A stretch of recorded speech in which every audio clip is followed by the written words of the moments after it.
Good morning. Thank you for joining us. Today is Tuesday, June 4th, the Pima County Board of Supervisors meeting. Can I ask for a roll call to establish quorum, please? Supervisor Christie. Here. Supervisor Hines. Supervisor Lee. Here. Supervisor Scott. Chair Grijalva. Here. Let the record show Supervisor Hines is not present. Supervisor Scott will be absent. All other board members are present. We do have a quorum. Thank you. I want to say Happy Pride Month to everybody. And we're going to start the Pledge of Allegiance with Jennifer Ann Colt, recording technician, Celeste Gilbert, voter registration clerk, and Stephanie Moskin, Tohono O'odham voter outreach coordinator, all with the recorder's office. We have a trio coming to do the pledge, so please join. Thank you.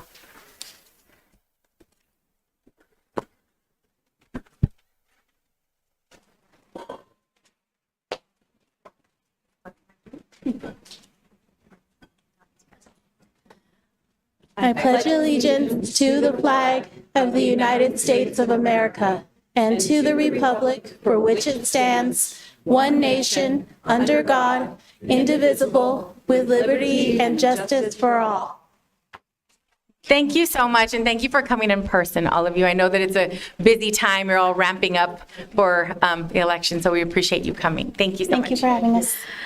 Now we're going to the land acknowledgement to be offered by Melissa Cordero, board member with Tucson LGBT Chamber of Commerce Marketing Manager for the Sonoran Institute. Please. And thank you for coming. We appreciate it. Yes, thank you very much. Good morning, Board of Supervisors. My name is Melissa Cordero. I've now lived in Tucson for 10 years. I joined the U.S. military out of Guam, where I'm originally from, indigenous from the island of Guam. Came out to Tucson, been here for 10 years, and now Tucson is home. In 2018, I started a small business, and that was when I started networking in Tucson, and that's when I discovered the LGBT Chamber of Commerce, aka the Gamber. They helped me navigate what it's like to start a business from the ground up. They also gave me referrals and everything else, so that's why that community is very special to me, and now I'm a board member for them. I did want to say that, Pride Month for me is very special. Today, we come together to recognize the land and embrace the significance of Pride Month as we delve into the intersection of the LGBTQIA community and tribal nation social justice issues. As we celebrate Pride, we pay tribute to unwavering strength and invaluable contributions of the LGBTQI community. At the same time, we acknowledge the persistent challenges that Indigenous LGBTQIA individuals continue to face.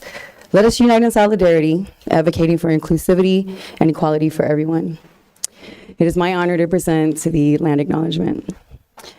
On behalf of Pima County residents, we honor the tribal nations who have served as caretakers of this land from time immemorial and respectfully acknowledge the ancestral homelands of the Tohono O'odham Nation and the multi-millennial presence of the Paskayaki tribe within Pima County.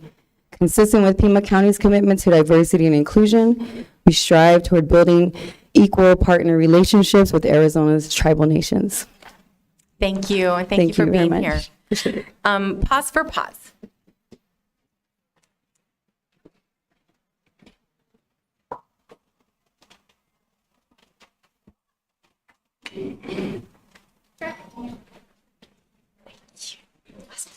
Available for adoption, everyone. He is.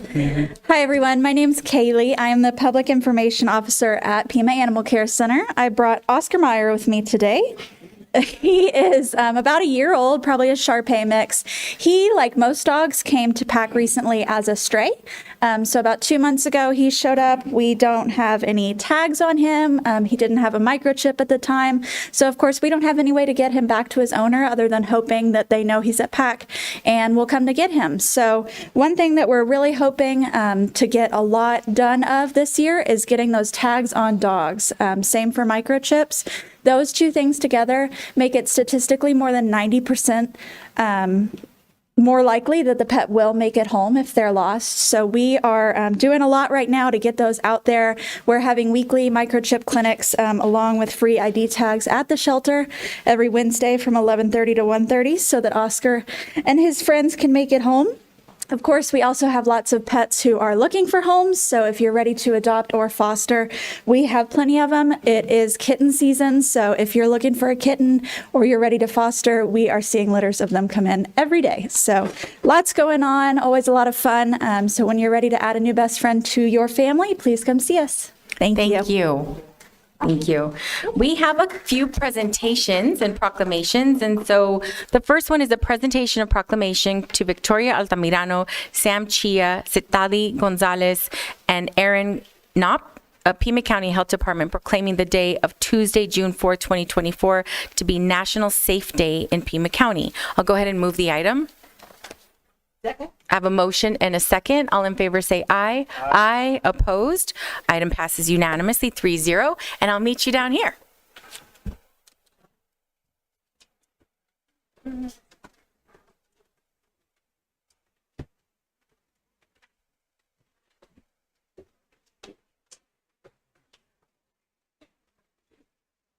Just, Hi, who would like to hold this? Awesome. Thank you. All right.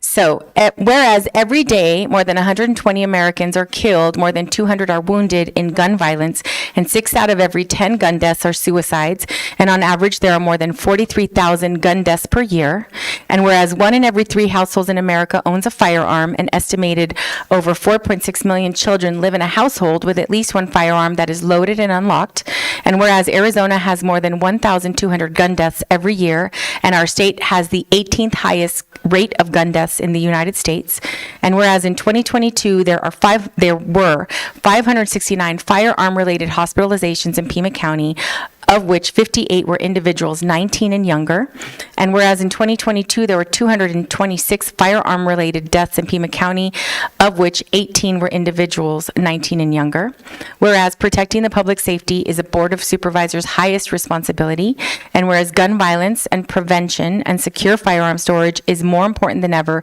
amid increased gun sales, a rise in calls to suicide and domestic violence hotlines, and growth in city gun violence, and whereas in 2016 Brooklyn May Moeller, a 13-year-old girl who was a victim of a preventable shooting, she was shot and killed at her best friend's house when her friend picked up and played with a gun that was left loaded with no safety in the kitchen cabinet.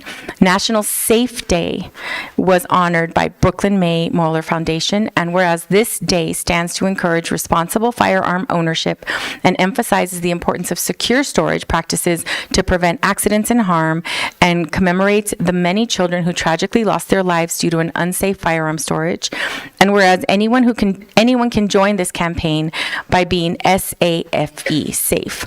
Firearms should be secured in the home. Everyone should ask the question about unsecured firearms in homes visited, frequently talk about the dangers of firearms, and educate and empower others to be safe.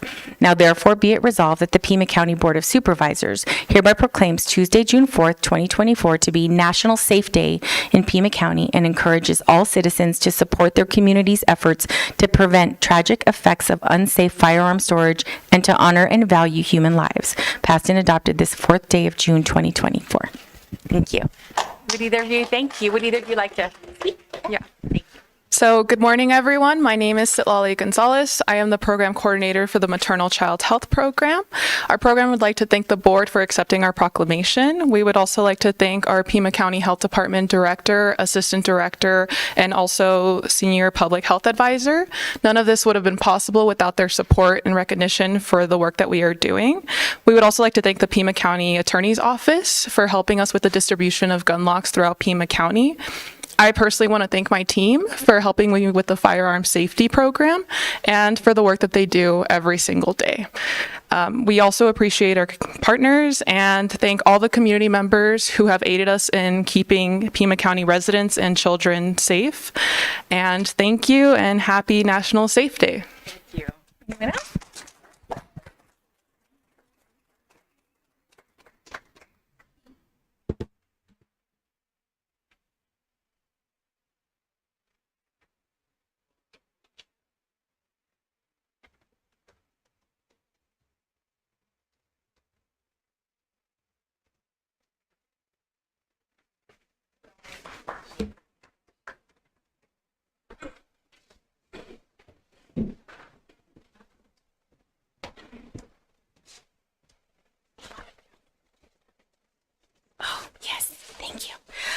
Item number 6 is presentation of proclamation to Stacy Brady, Director, CCFS, Jennifer Richardson, Assistant Director, CCFS, Jennifer Torsha, Deputy Court Administrator, Juvenile Court, Presiding Judge, Michael Butler, Juvenile Court, Stephanie Chavez, CASA Program Supervisor, Ron Overholt, Court Administrator, Superior Court, and Lisa Simpson, Director, Clerk of the Superior Court, and Juvenile, proclaiming the day of Saturday, June 15th, 2024 to be Family Reunification Day in Pima County. I'll go ahead and move the item. I have a motion and a second. All in favor say aye. Aye. Opposed? Item passes 3-0. And this is Supervisor Lee will be reading this proclamation. And those of you that are here for this item can come forward, please. Thank you.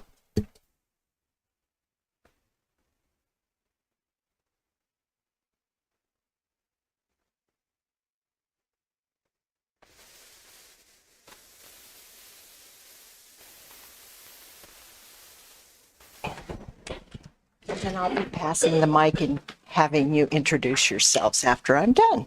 Okay, thank you for being here. Good morning, everyone. Whereas the National Weather Service monitors severe weather and provides warnings to people. Wait a minute. Nope. Sorry.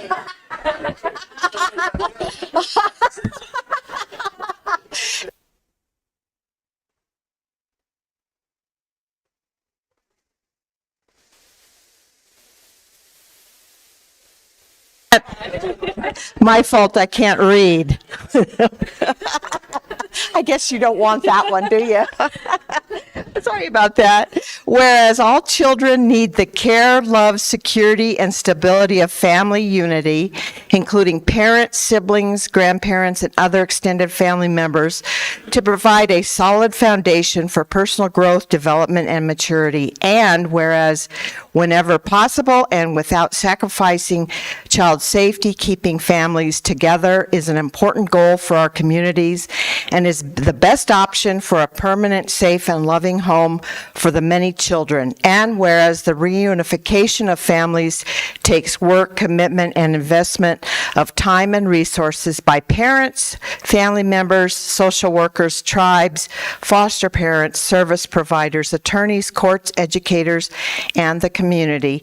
And whereas for many years, jurisdictions in the United States have been celebrating the accomplishments of family who have overcome an array of challenges to reunify safely and successfully, including the state of Arizona, recognizing June as Family Reunification Month under proclamations of the governor of the state of Arizona. And whereas Family Reunification Day is an opportunity to recognize Pima County families who have successfully overcome challenges that brought their children into out-of-home care. Now, therefore, be it resolved that the Pima County Board of Supervisors hereby proclaims Saturday, June 15th, 2024 to be Family Reunification Day in Pima County. Yay! Go ahead and introduce yourselves and say anything you'd like. Hi, my name is Stephanie Chavez. I'm the CASA Program Supervisor at the Juvenile Court, and we just want to say thank you so much on the importance of recognizing our families that have worked so hard to reunify. Good morning. I'm Jennifer Richardson. I'm the Assistant Director of the Court Children and Family Services Division at the Juvenile Court. And we'd like to thank the Board of Supervisors for supporting this really important event. Thank you. Stacy Brady, Director, Court Children Family Services. Thank you for having us here today.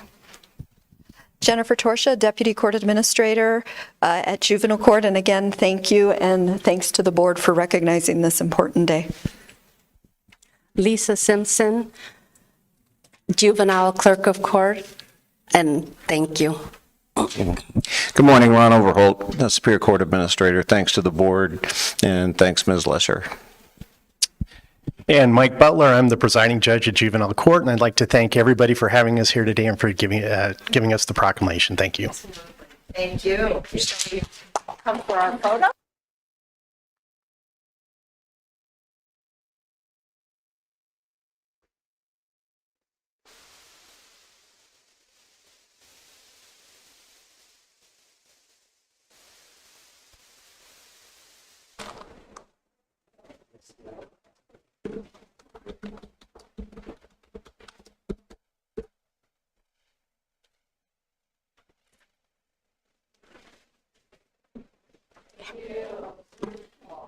Thank you.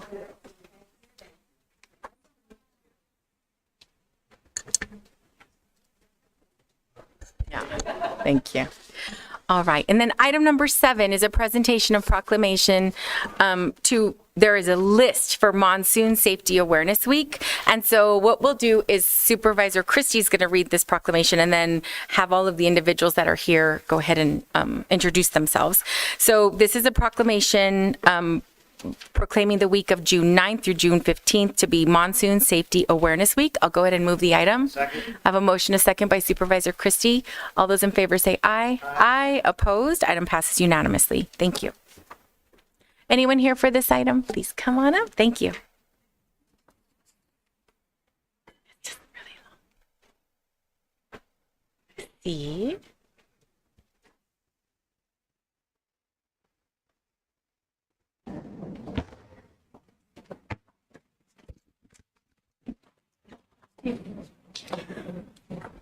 Whereas the reunification of families is, oh, no, I'm sorry, that's the wrong.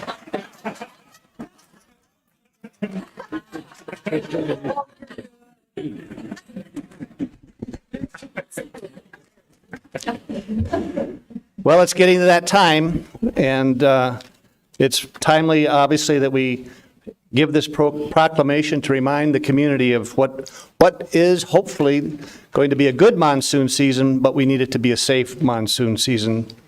So, whereas the National Weather Service monitors severe weather and provides warnings to people within Pima County 24 hours a day, 7 days a week, and whereas the National Weather Service works in close cooperation with the local media outlets to provide critical weather information as quickly as possible to protect lives and property from the hazards of severe weather, and whereas due to its location and geography, Pima County frequently experiences thunderstorm-generated wind, dust, electrical storms, and dangerous flash floods during the summer monsoon, all of which pose a considerable threat to the community. And whereas public safety during the monsoons begins with teamwork between community partners and emergency responder agencies who unite to promote flood safety awareness and advance the life-saving message of, in monsoon weather, safety's clever. And whereas the National Weather Service works in conjunction with the Pima County Office of Emergency Management, Pima County Regional Flood Control District, Pima County Sheriff's Department, Pima County Department of Environmental Quality, municipal and tribal jurisdictional partners, American Red Cross, and utility partners, as well as local media partners, volunteer organizations, and other federal and state agencies to inform the community about what to do when severe weather strikes during the monsoon. Now, therefore, be it resolved that the Pima County Board of Supervisors hereby proclaims the week of June 9th through June 15th, 2024, to be and encourages all citizens to acquaint themselves with severe weather safety information and to use these life-saving recommendations to protect themselves and their families from the hazards and accompany the summer monsoon, known as Monsoon Safety Awareness Week, passed and adopted this 4th day of June, 2024. Congratulations for your work, and what we'll do is, you can clap.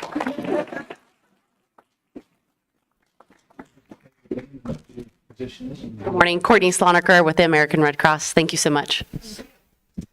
Jennifer McDowell, Pima County Office of Emergency Management. I just want to extend our thanks and great appreciation to all our many partners that keep our community informed, educated, and safe. Thank you.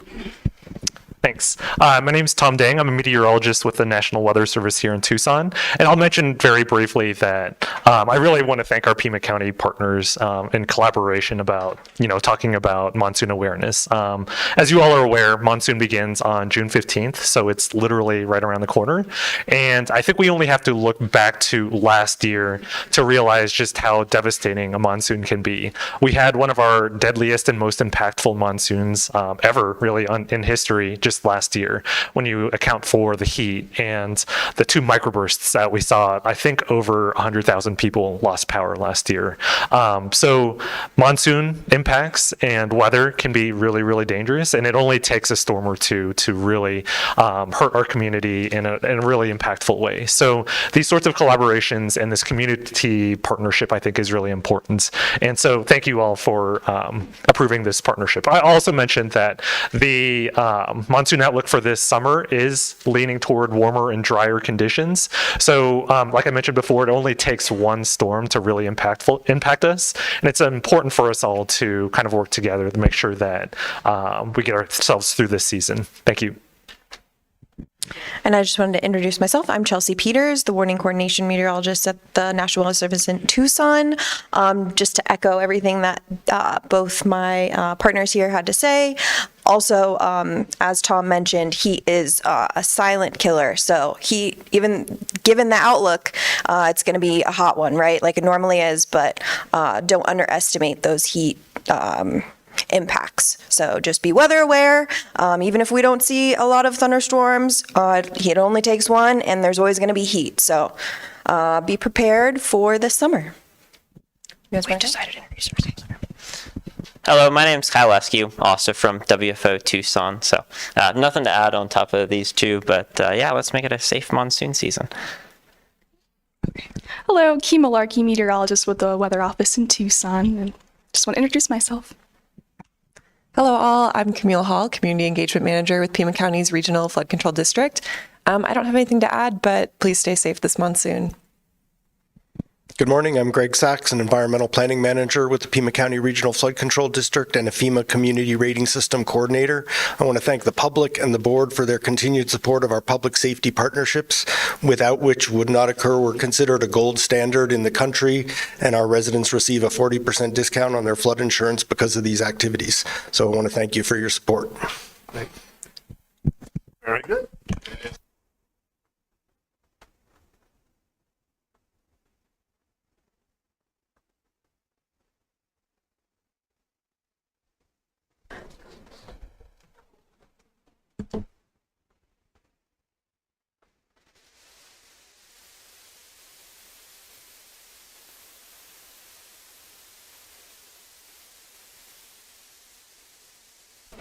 Thank you all for coming, keeping our community safe. Okay, we have a few agenda adjustments. I'll turn it over to Ms. Manriquez. On the regular agenda, page 4, item 13, this is the fiscal year 2022-23 audit results. This item requires approval prior to consideration of agenda item 14 and will be heard at a time certain of 11. On page 4, item 14, under human resources, the certification of compliance with Arizona revised statutes. This item is contingent upon approval of agenda item 13. On page 4, item 16, under the recorder, it is resolution 2024-26. This item will be heard at a time certain of 10:30. And on page 8, item 38, under grant application acceptance, it is a grant under the Health Department, Arizona Family Health Partnership. Staff requests this item be removed from the agenda. And I believe executive session on the addendum. Page 1, item 1, the executive session is going to be heard at a time certain of 11:30. Okay. Okay, thank you. So if there's no objections, we'll go ahead and make those changes. Okay, great. Now we're on to call to the public. We currently have 18 speakers, so every speaker will have 3 minutes. Citizens attending the meeting shall observe rules of propriety, decorum, and good conduct. Any person making personal, impertinent, or slanderous remarks or who becomes boisterous while addressing the board may be removed by the sergeant at arms if directed by the chair. Such person may be barred from further audience before the board. Unauthorized remarks from the audience, stomping of feet, whistling, yells, or similar demonstrations shall not be permitted by the chair, who may direct offenders from the hearing room. We have Sharon Fickus. This is a telephone call. Is she on?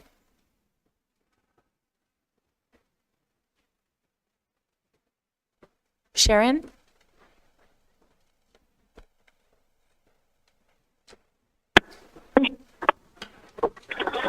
Can you hear me? Yes, go ahead. You have 3 minutes.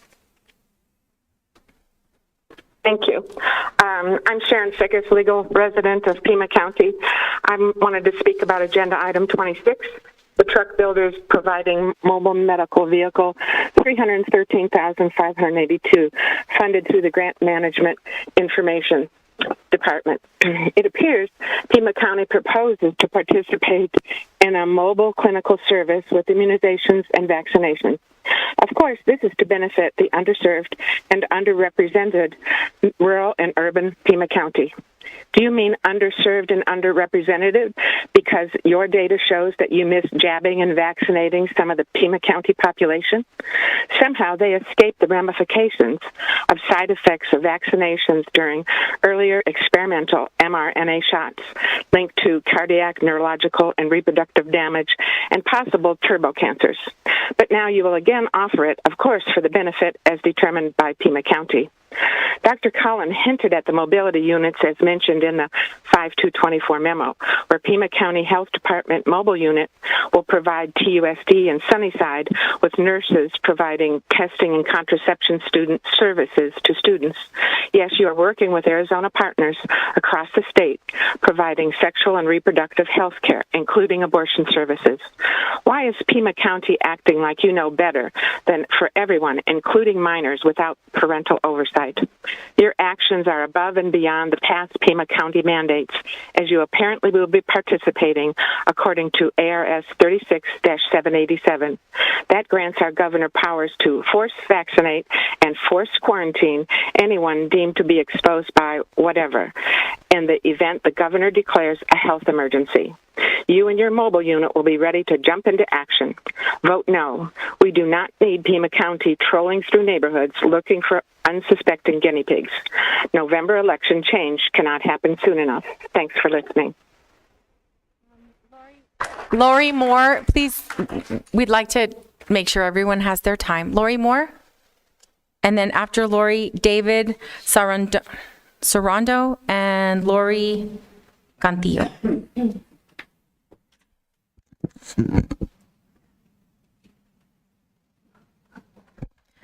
Good morning. I brought my emotional support animal. My name is Laurie Moore, LD17.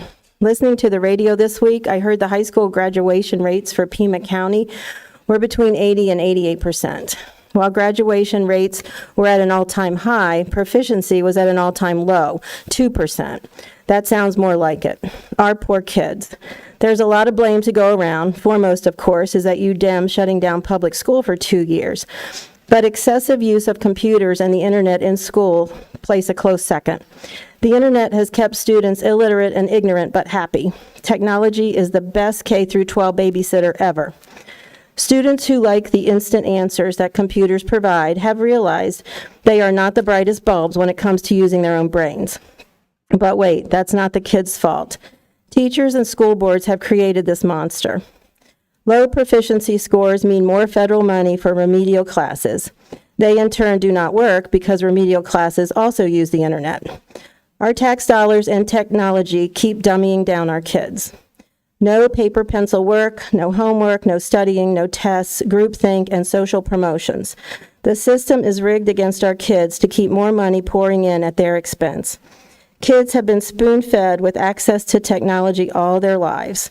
The schools have perpetuated this. They continue to measure intelligence using internet-free proficiency tests in order to get more money. Kids raised with the internet think they may want to go to college. But our 2% proficiency kids are finding out that they have to take remedial math, remedial reading, and remedial writing. The harsh reality for our internet-fed kids who have had a safety diet of instant answers may find themselves flunking out freshman year. And to their disbelief, the college will keep their tuition. Another intentional consequence.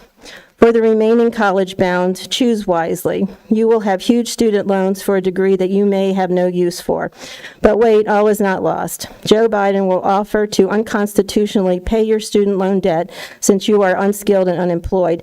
And Michelle Obama will tell you the government is everything, so sign up. And to further ease your depression, there is fentanyl pouring across our open border thanks to the Democrats on this board who are funding the invasion.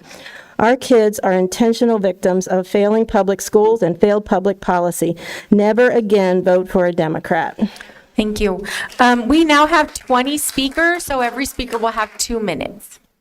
And I called David Sarando. Thank you. Lori Cantillo and Robert Royce. If I've called your name, if you want to come up here, that would be very helpful. Thank you.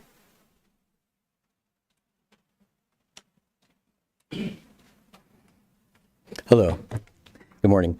My name is David Sarando. I am probably from District 4 of our county. I'm the treasurer of Humane Borders and an Arizona native. My family's lived here for more than 100 years in southern Arizona between Pima County and then newly created Santa Cruz. I want to talk first about something I've seen firsthand in our desert when filling up our water tanks out there to save people. There was a small boy in a group of people, 3 or 4 years old, saw me doing what I was doing and wanted to help. And speaking to me in Spanish and, I want to help get the water, he's not afraid of anybody. He's just wanting to help people that are out there. His mother came to me to speak to me, and I wish we could all see that through the eyes of children in this, kind of thing. And telling me, it's like, oh, Tucson is only 4 or 5 hours away, right? That was what I was told by the people that brought us here. And of course, she was about 60 miles from town, 50 miles from town. I told her no. I said, maybe you and your husband, healthy 20-something-year-old could make it in a few days. But with your boy, who knows how long this will be? I do not know what happened to them. I hope that they made it somewhere, got picked up and brought to a place where they could fill their paperwork out, et cetera, et cetera. I really am proud of our county and that they've been doing this for so long. It is just water to save people's lives.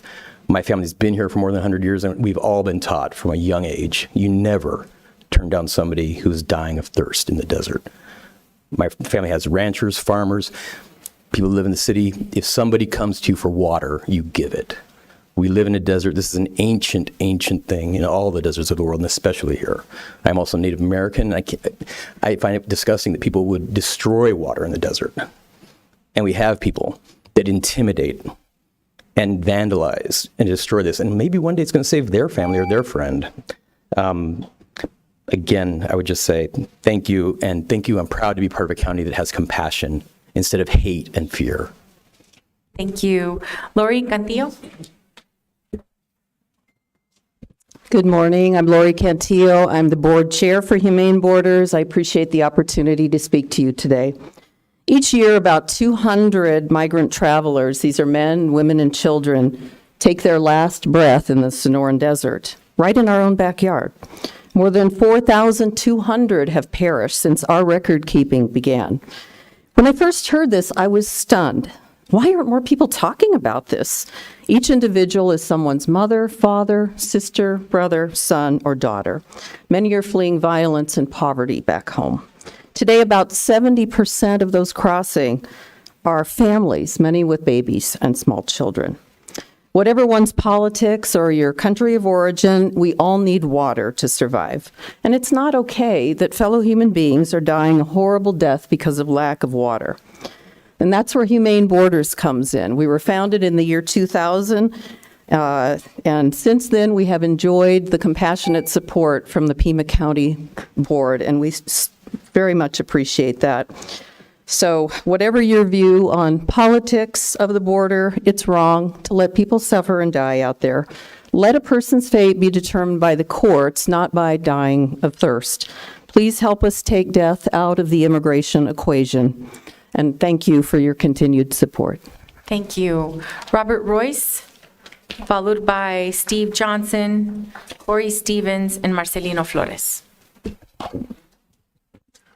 I'm Robert Royce. I came today with a general critique of the RTA Next plan, but specifically to address my supervisor, Rex Scott's May 4th article. Is crucial that we agree on an RTA Next plan.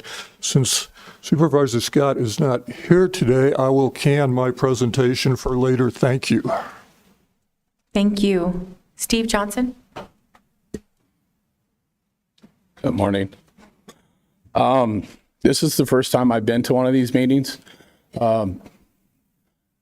Where I live out in 3 Points, we're having a lot of problems with corruption out there. And I'm here to remind everybody that our country is not a democracy. It's a constitutional republic. It's we the people. It's not what you guys say. I also find it interesting that you violated 2 of our constitutional rights in your requirements in order for me to speak. Maybe I should come here with a lawyer and figure this out. Deprivation of rights under the color of law is a fact. It is also a felony under the federal government. And you're not going to be able to use your corrupt judges to get out of it. If people come after you for violating their rights, so be it. You deserve it. The gold fringe around that flag means that you're following maritime law, not constitutional law. You might want to do a little homework in that. You guys are poking the bear and you're pissing off a lot of people. I'm a combat wounded veteran and I don't appreciate the way that I'm being treated. I want to be left alone and so do my neighbors.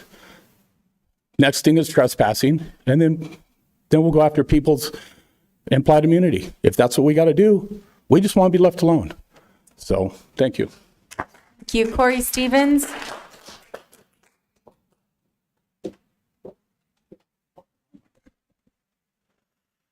U.S.C. 1325 makes it a crime for anyone who illegally enters the United States other than at a designated point of entry. Placing water in the desert in areas where illegals have willingly and knowingly entered the U.S., and I say again, illegally and not at the point of entry, is not humane. It only incentivizes people to make a dangerous trek and to break the law. I'm sure the ideological thought process in this, and in a lot of confidence, that this water goes to all the illegals, but that is far from the truth. What about all those drug smugglers and human traffickers in the desert? Are you too naive to think that they wouldn't drink this water? You, in turn, are aiding and abetting criminal activity. Using Pima County taxpayer dollars from general fund monies is unacceptable. Now let's discuss the medical mobile bus. I should hope that you would park that $313,582 COVID jab wagon right on the Drexel Welcome Center facility parking lot and use it to screen every illegal entering Pima County for God knows what foreign disease they may have brought into this county when they illegally came here from 170 places from across the globe. Remember, it is your job to protect the citizens of Pima County above all others. Do your job, protect the citizens first. That mobile wagon should be used for other purposes, not for something that no longer exists. COVID is done. You shuttered businesses, you ruined lives, and it is unacceptable what your intentions are with that bus. Marcelino Flores, followed by Sharon Green, Kirk Astroff, and Terry Cisnes. Honorable Chair Grijalva, esteemed supervisors, and Administrator Lesher. Just want to take a moment to say thank you for creating the tribal liaison position. It is a real honor and privilege to, again, re-engage our tribal communities. And, you know, one of the things from our communities, when there's a threat or an issue facing the community, we come together. They didn't help us out too much with COVID, but we now Zoom together.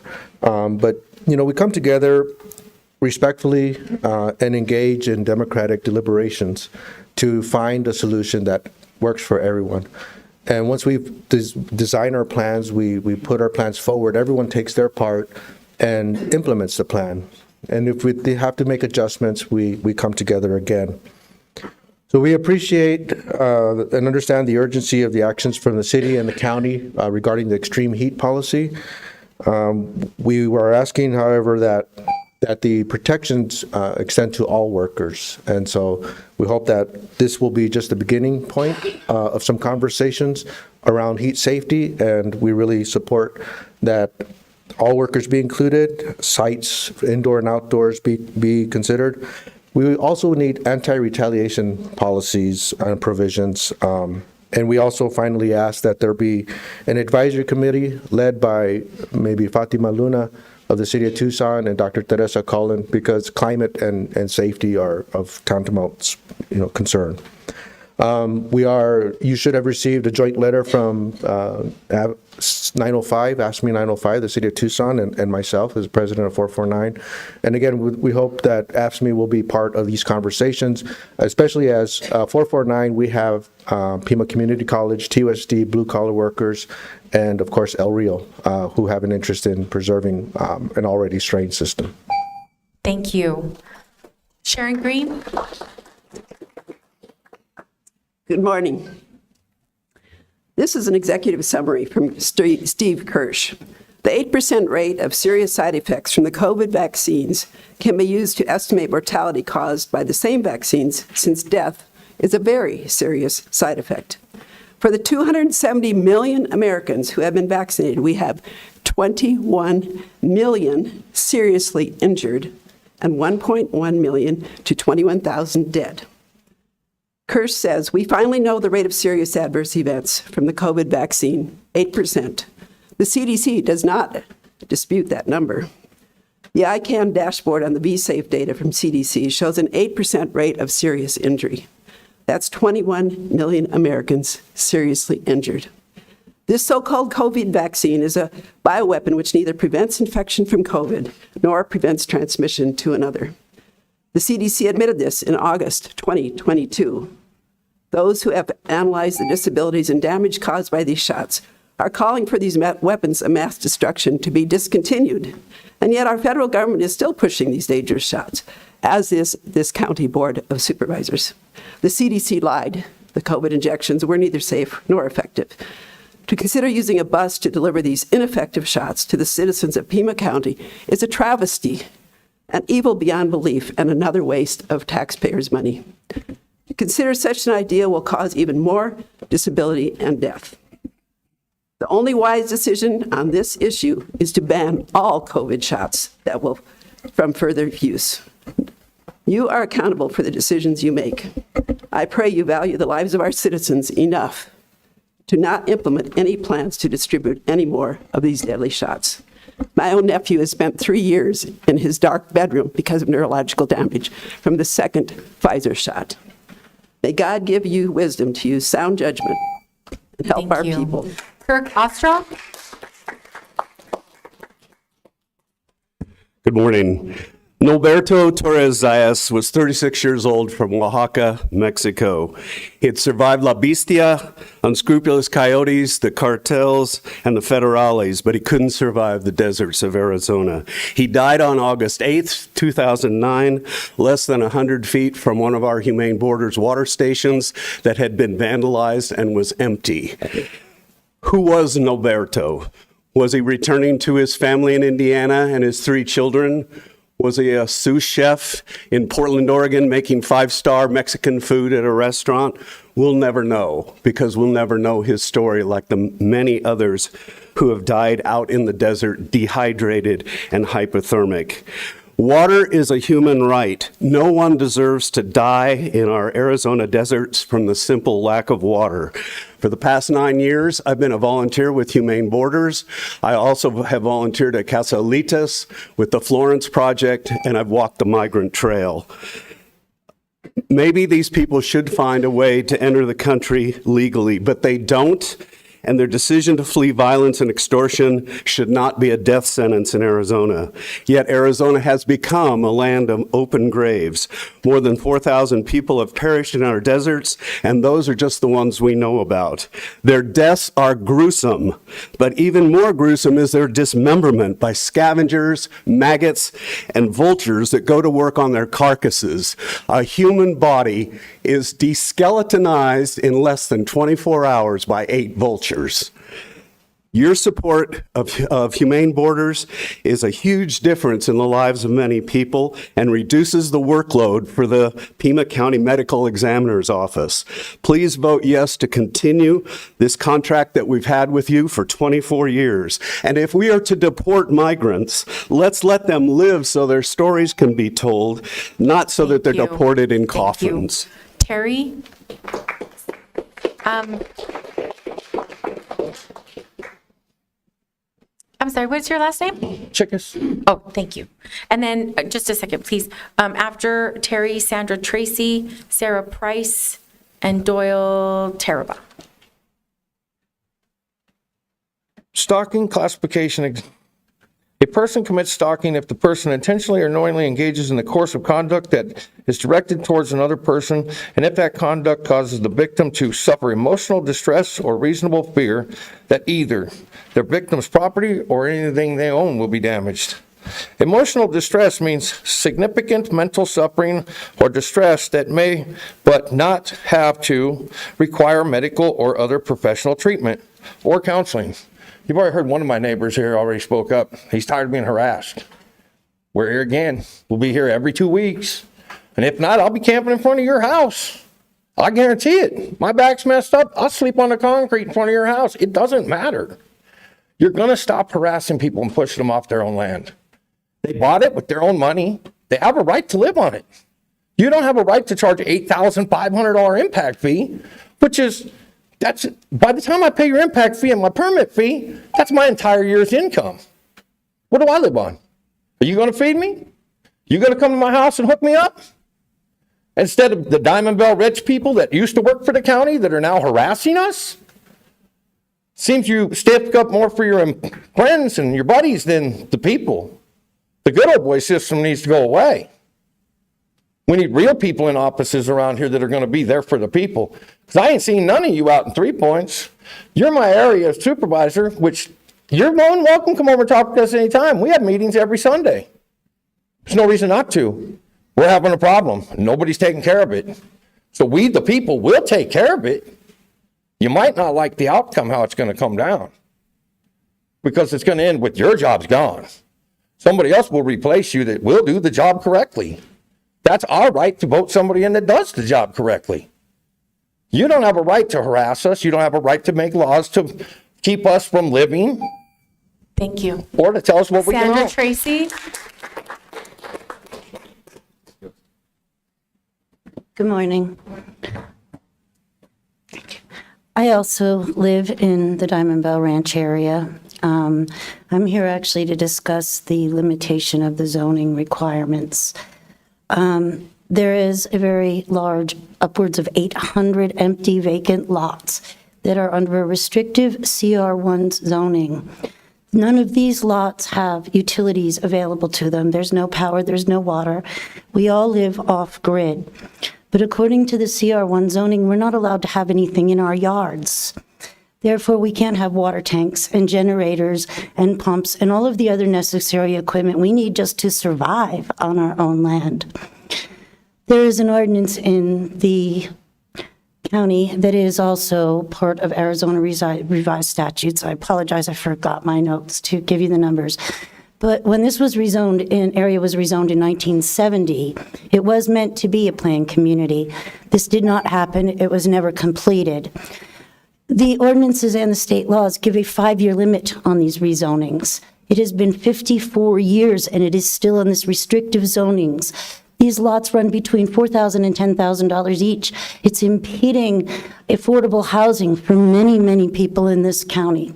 And I'm hoping that you will revisit it. It doesn't require a rezoning process. It just requires the county to abide their own rezoning ordinances and revert it back to the rural zoning, which allows us to have the equipment that we need to survive. I thank you very, very much for your time. Thank you. Sarah Price.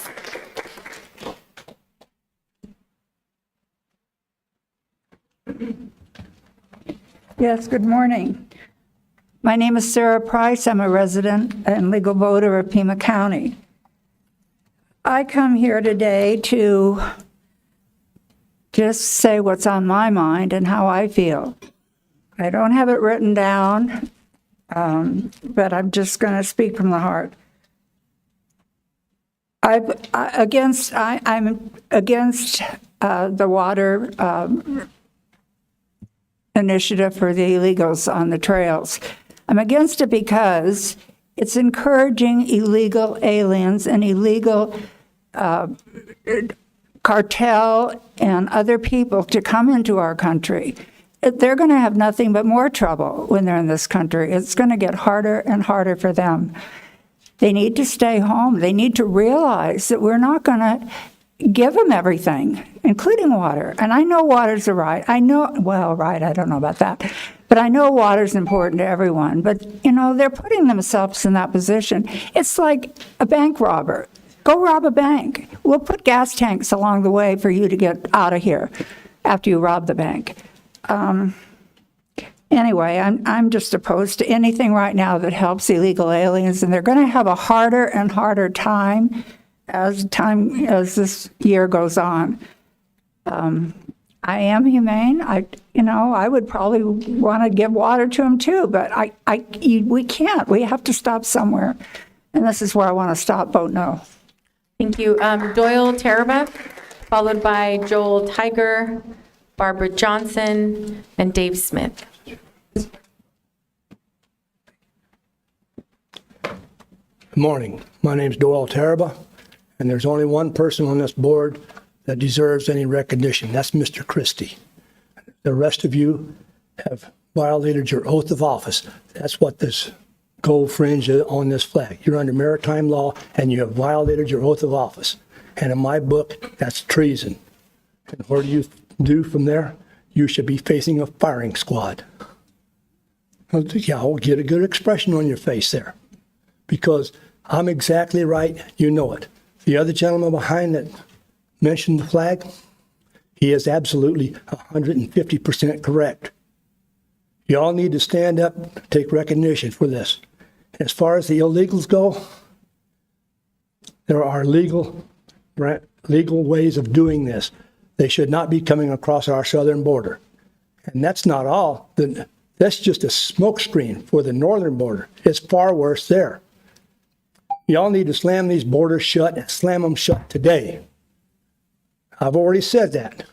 And I borrowed a couple of words from a famous man, and I'm not going to repeat them. You know what it was, and you know I damn well mean it. So people, listen up and do not spend this money, this tax money. It's our money, our money. It's not yours to spend as you willy-nilly desire to do so. Give it back. Give it back to the people. Give it back to the government. But do not spend it the way you're spending it. You understand? Well, look up and listen to me. I'm right here. You look down a lot. You don't pay attention to people. You've got me really mad. And it's a wonder I don't say something that I shouldn't say. Maybe I should. But you all need to listen up and listen to the people. Listen, listen, and listen. Thank you. Joel Tiger. Hey guys, Joel Tiger from the Diamond Bell Ranch Property Owners Alliance, TakeBackTheBell.com. This is 10 ounces of silver. This is pure silver. This is real money.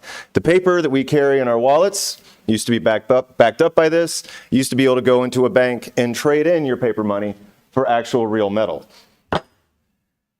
$8,500 is the ransom that you want people to pay you so they can live on their own property.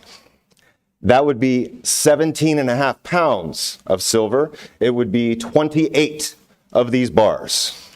That is the physical representation of value. The other thing that you're not realizing is that if you take out the top 10% of earners in the United States, the average income for 90% of Americans, 90% of the people you know, 90% of the people that vote for you, 90% of everybody around you, the average salary is $32,000 a year. $32,000 a year is what most Americans are making. And you want them to give you over 3 months of their salary so they can live on their own private property. Now, if you would have spent $8,500 on silver 10 years ago, it would be worth $16,000, $17,000 today. But if I give you $8,500 as a ransom, as extortion money, it will still be worth zero in 10 years. Thank you. TakeBackTheBelt.com. Barbara Johnson. Good morning. Thank you, Board of Supervisors, for this moment to speak. I am a volunteer with Humane Borders and have been for several years. I chose to volunteer with Humane Borders to prevent deaths, and I chose Humane Borders because of the long-standing, decades-long-standing partnership with Pima County. And all I would ask is that you continue that partnership. We do save money to the taxpayers, and we save lives. Please have the courage to join us. Thank you. Thank you. Dave Smith. Following Dave Smith is Susan Taraba, Kathy, I don't have a last name, and Paul Stapleton Smith. Well, good morning. Dave Smith here again, back to talk about a couple issues here. One of the things that is coming up, Pima County is very programmatical. We all have these programs. We all want to, money goes toward all these things. I'm not quite sure what the relevance of a lot of it is. It appears to be the citizens of this county seem to be the third or fourth priority. I don't quite understand why we spend so much time with new programs that are not designed to help any citizen but expend our funds. Now, years ago, a guy named Waldowski did during the war on poverty, they did a program in Oakland trying to get jobs. It was a job thing, and he wrote a book later called Implementation. And the point is that when we come up with a program and we don't implement it properly and we don't get coordination and we don't have a true goal and we don't have a mechanism to measure its performance, it's just a waste of money and time. Time and again, we expend huge amounts of money here in this county, not for the citizens, but for people who don't even live or not even legally in this country. Now, let's take, for instance, if I have a pool. Now, there's a great deal of codes that say I have to do a lot for that pool because it's an attractive nuisance. It's dangerous. Just like you can't dump a refrigerator out in the desert. All these things that create a hazard. And the question becomes is we have these people entering by now the tens of thousands in our country, and we're worried about, well, maybe they should have water. That sounds good, but what if that becomes an attractant that pulls them deeper into that desert, and then when someone commits those kind of vandalisms, then they are ended up at a dead watering hole, and they are dead. And these are the kind of things we don't look at ramifications. We aren't looking at things. Again, we're not being adults. And this is what we have to do. We have to husband our resources. We have to think about the true ramifications. And once again, I never see any feedback mechanism to see if something worked or not. Problems are getting worse. We're not solving problems. And thank you, Steve, for looking out for us. Susan Taraba.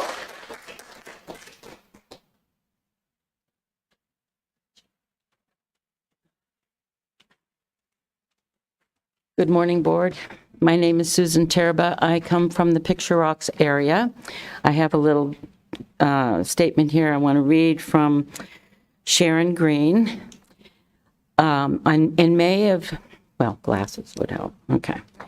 In May 2023, Naomi Wolf concluded that the greatest crime against humanity ever recorded history has occurred in the past 3 years since the rollout of the COVID-19 vaccines, which proved to be neither safe nor effective. But yet you want to load up these buses. Find more guinea pigs to give these shots to. Biotech CEO Naomi Wolf hired a team of 3,500 volunteer scientists to evaluate the data Pfizer had on file regarding safety and testing of the experimental COVID-19 shot prior to the beginning of shots being given. The deadly impact on the world's population from COVID shots has resulted in 17 to 20 million deaths throughout the world. So load up those buses, boy. Let's go find more guinea pigs, right? So I want to go on to the water. I understand you have a heart for these people, Humane Borders, but I would ask you, instead of asking us for money, ask the cartel. Please direct your comments to the board. Thank you. I think they should ask the cartel for money. After all, aren't they the ones that are being paid by these people to come across the border illegally? That's who should be paying them. They're paying a lot of money to these people. Why don't they provide the water, provide the housing, provide the medical? Of course, they shouldn't be doing it at all. They're making billions of dollars. Why do we have to pay for this? Now, I have a heart too. I think these people need to stay home and take care of their own countries. Thank you. Kathy. Then our last speaker is Paul Stapleton Smith, so if anyone else wishes to speak, please go ahead and put in a card. Good morning. I wasn't going to speak because I really get very nervous and I have too many things that I would like to say. I'm part of the Take Back the Bell group. I live off grid. I sold my house in town because I saw what was happening and there was crazy shootings around me, and moved out there, spent all my money on my land, and it looks really good. I'm not riffraff, as they call it. I have two sons who are fighting for our country. One works for probably the best sheriff in the state. The other one is helping to do something with the border. I'm not even sure. But the cartel was shooting at them. And they had to close down for the day and evacuate part of the town. Does everyone know that our workers are being shot at on the border? I mean, this is ridiculous. I moved up there and I had people coming onto the property. We fenced it in, put privacy fencing. I will not give a drop of water to anyone coming to ask for it. I'm sorry, I'm not that much of a humanitarian. I need to take care of my family and what goes on at my house. You come here illegally, you're on your own. Oh my God. That's really it, because I'm really not good at this, but thank you. Paul Stapleton Smith.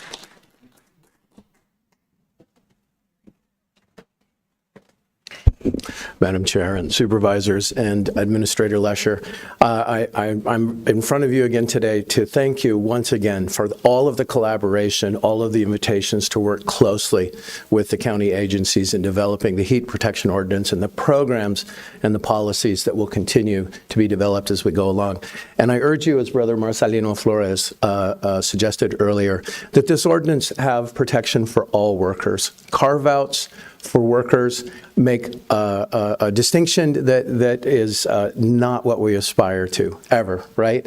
We have a history in America of carving out workers, and I know that you're very aware of that, and I'm not here to lecture you.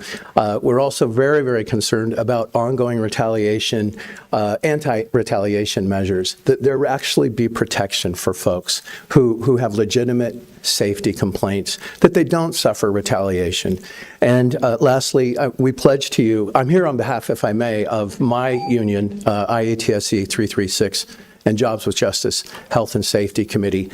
But we pledge to you our commitment and commit to collaboration ongoing, because the fact that you're taking this up, the fact that you are taking the actions that proposed, and that Dr. Matt Hines, who echoes the impact on our emergency rooms immediately, we're very, very grateful. And so thank you, thank you, thank you, thank you for the collaboration, and we look forward to supporting you as we move along. Thank you. Appreciate that.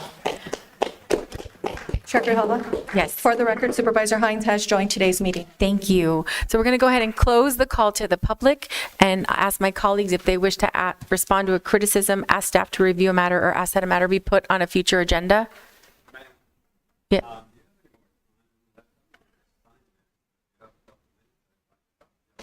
Did you fill out a card, sir? Oh, yeah, sir. Well, you'd only have two if we have it, and I've already closed the call. Just a moment, sir. Is that okay? Great. So if you want to go ahead and speak for 2 minutes and then fill out a card when you're done, go ahead. Yeah.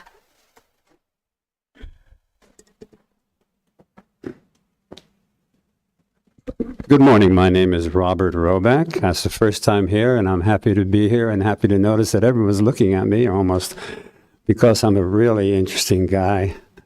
I am old and I am bored and I have nothing to do, so I'm looking for something to do. Give you an example. My wife is now volunteering at a hospital, and the last thing we actually did to help people is we've adopted the EAC, Eastern Arizona College, over in Thatcher next to Sanford. We regularly underwrite scholarships, and we even have a radiology lab paid for by our donations. So I know I'm old and bored, but I am a really interesting guy because I really want to help somebody somehow. And I came here because I'm interested in information. That's all. If you want to come and talk to me, or you're willing to hang around, I'll talk to you. Sorry Christy left because I think I'm in his district. That's really all I have to say. I'm as curious as a cat that just opened its eyes, and information is mother's milk. So I'll fill out anything you want me to, but if I can't find something to do, well, I got to move on. But I really, really want something to do. Oh, I have no political party. It really is, it's immaterial to me. Thank you. Yeah, she'll have that form. Great, thank you. So now, anyone else? Okay, last call. We're going to go ahead and close the call to the audience. Do any of my colleagues wish to ask staff to review a matter, ask that a matter be put on a future agenda, or respond to a criticism? Oh, Supervisor Lee. Yes, Chair Grijalva, thank you. I'd like to ask our county attorney's office and Administrator Lesher to, I felt very threatened when a gentleman at the call of the audience said we should all go before a firing squad. And I think that was uncalled for. And so I would like the administrator and the county attorney to get an opinion on that and to move forward as needed. Thank you. Supervisor Hines, please be quiet. Thank you. So I heard a lot of people talk about water in the desert and immigration, which continues to not be addressed at the federal level and is falling to us. But as someone who has treated people with heat exhaustion and seen them die, as someone who's seen dead bodies, you don't really ever forget your first dead body. To kick over water, to take away water, to not put the water there,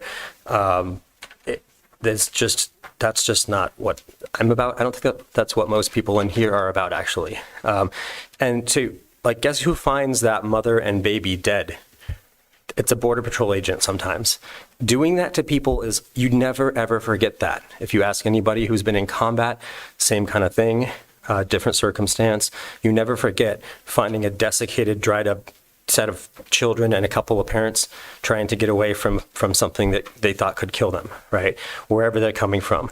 And my grandfather came through Ellis Island, actually, in the 19 whatever. And I just want to remind everybody of the poem at the base of the Statue of Liberty, the New Colossus. And I actually don't think I've ever read the whole thing, but it's really interesting. Not like the brazen giant of Greek fame, with conquering limbs astride from land to land, here at our sea-washed sunset gates shall stand a mighty woman with a torch, whose flame is the imprisoned lightning, and her name Mother of Exiles. From her beacon hand glows worldwide welcome. Her mild eyes command the air-bridged harbor that twin cities frame. Keep, ancient lands, your storied pomp, cries she.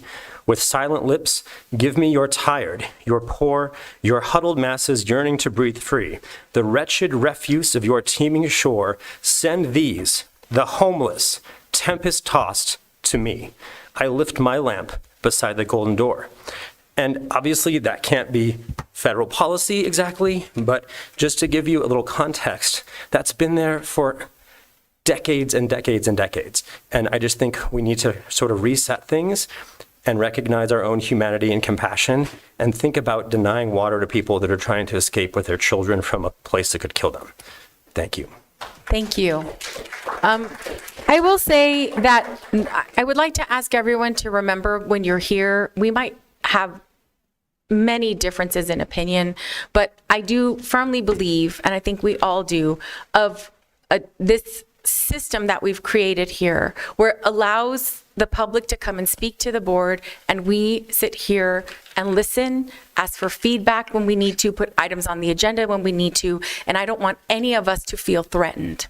So I don't personally appreciate comments about firing squad. I think it's incredibly inappropriate and also unsafe. And so in this space, the next time something like that occurs, I will ask security to escort the person who said it out of the room, because I am trying to be respectful. I'm trying to be as respectful. Sir, I will ask you to leave. I'm trying to, then please do. Thank you. Thank you. I'm trying to be respectful to everyone that comes up and ensure that we have a safe space for everyone who's here. Thank you so much. I'm part of We the People, sir. Thank you. Thank you. Thank you. Thank you. All right, we're going to move on. One more outburst, sir, and I'm going to ask you to leave. Okay, we're going to go ahead and take a recess, and then we'll clear the room for a moment. Thank you.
Thank you all so much.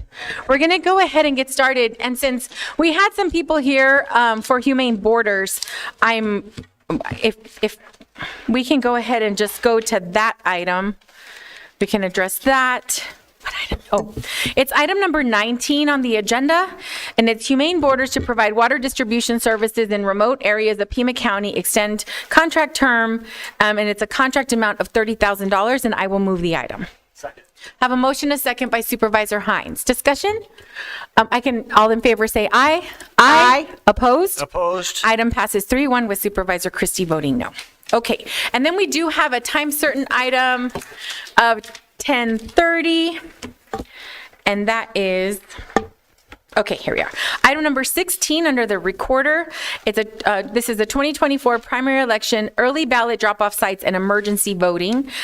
I would like to move resolution number 2024-26 relating to elections, approving the early ballot drop-off sites and authorizing emergency voting locations for the 2024 primary election. Second. Have a motion, a second by Supervisor Hines. Discussion? Madam Chair. Yes, Supervisor. Well, actually, I'm sorry. I'd like to ask our county recorder if she had anything that she wanted to say, and then I'll take questions. Great, thank you. And thank you for being here. We appreciate you being here. Of course, thank you for having me. We had a few notable changes that I just wanted to address. That information is all included in the Boss Air. However, I just wanted to give an additional context for any community members who were listening in. We have a few notable changes, all in the positive. We had the W.N. Gibson Esmond Library in Vail used in the 2023 consolidated election. This will be our second time utilizing that site, and because it was so successful in the 2023 cycle, we're going to be extending that availability for an additional week.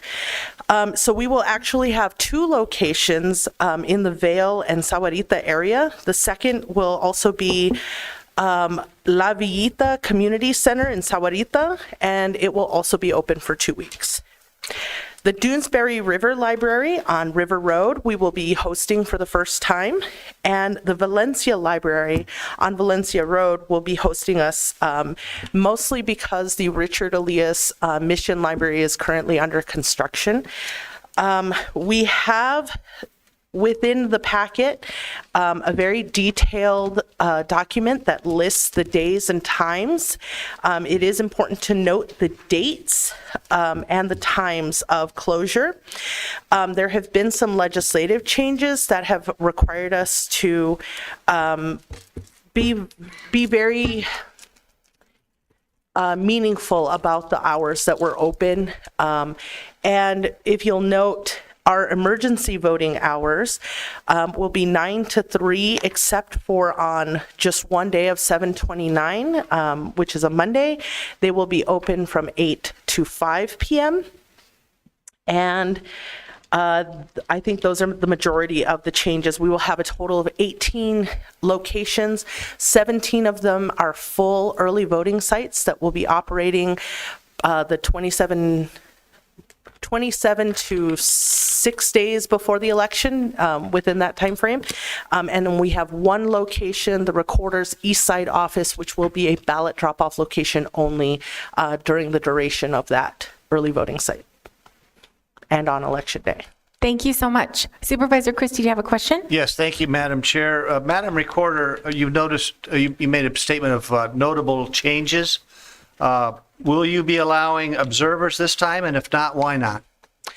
No, our policy remains the same. We will not have observers at the early voting sites. We will continue to welcome observers at our country club facility, which is where we process ballots. And your reasoning for not allowing observers? There's a multitude of reasonings, and I think Certainly I've should gone be, through those. Actually, if we can let her finish, and then you can feel free. Well, I'm just asking her because I know it's coming. It certainly shouldn't be a space issue because the elections director always has had enough space, and space has been an issue of yours for not allowing observers for 3 election cycles now. Don't you think by now that issue could have been overcome? Chair Grijalva, Supervisor Christie, as we've discussed multiple times in previous meetings. Space is a factor in some of those locations, but there are multiple factors having to do with all of those locations, and at this time, we are not changing our policy. And the other multiple factors? Staffing. It requires additional people to be there. In addition to the observers, we need additional training. We need additional policies. And Madam Chair, we need more funding. 3 cycles of elections, and these haven't been addressed?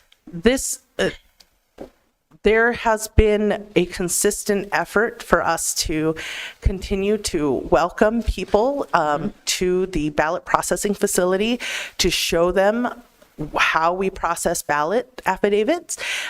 We have even recently had a public tour where we welcomed members of your Election Integrity Commission to that location to discuss how our process works, and including members of the media.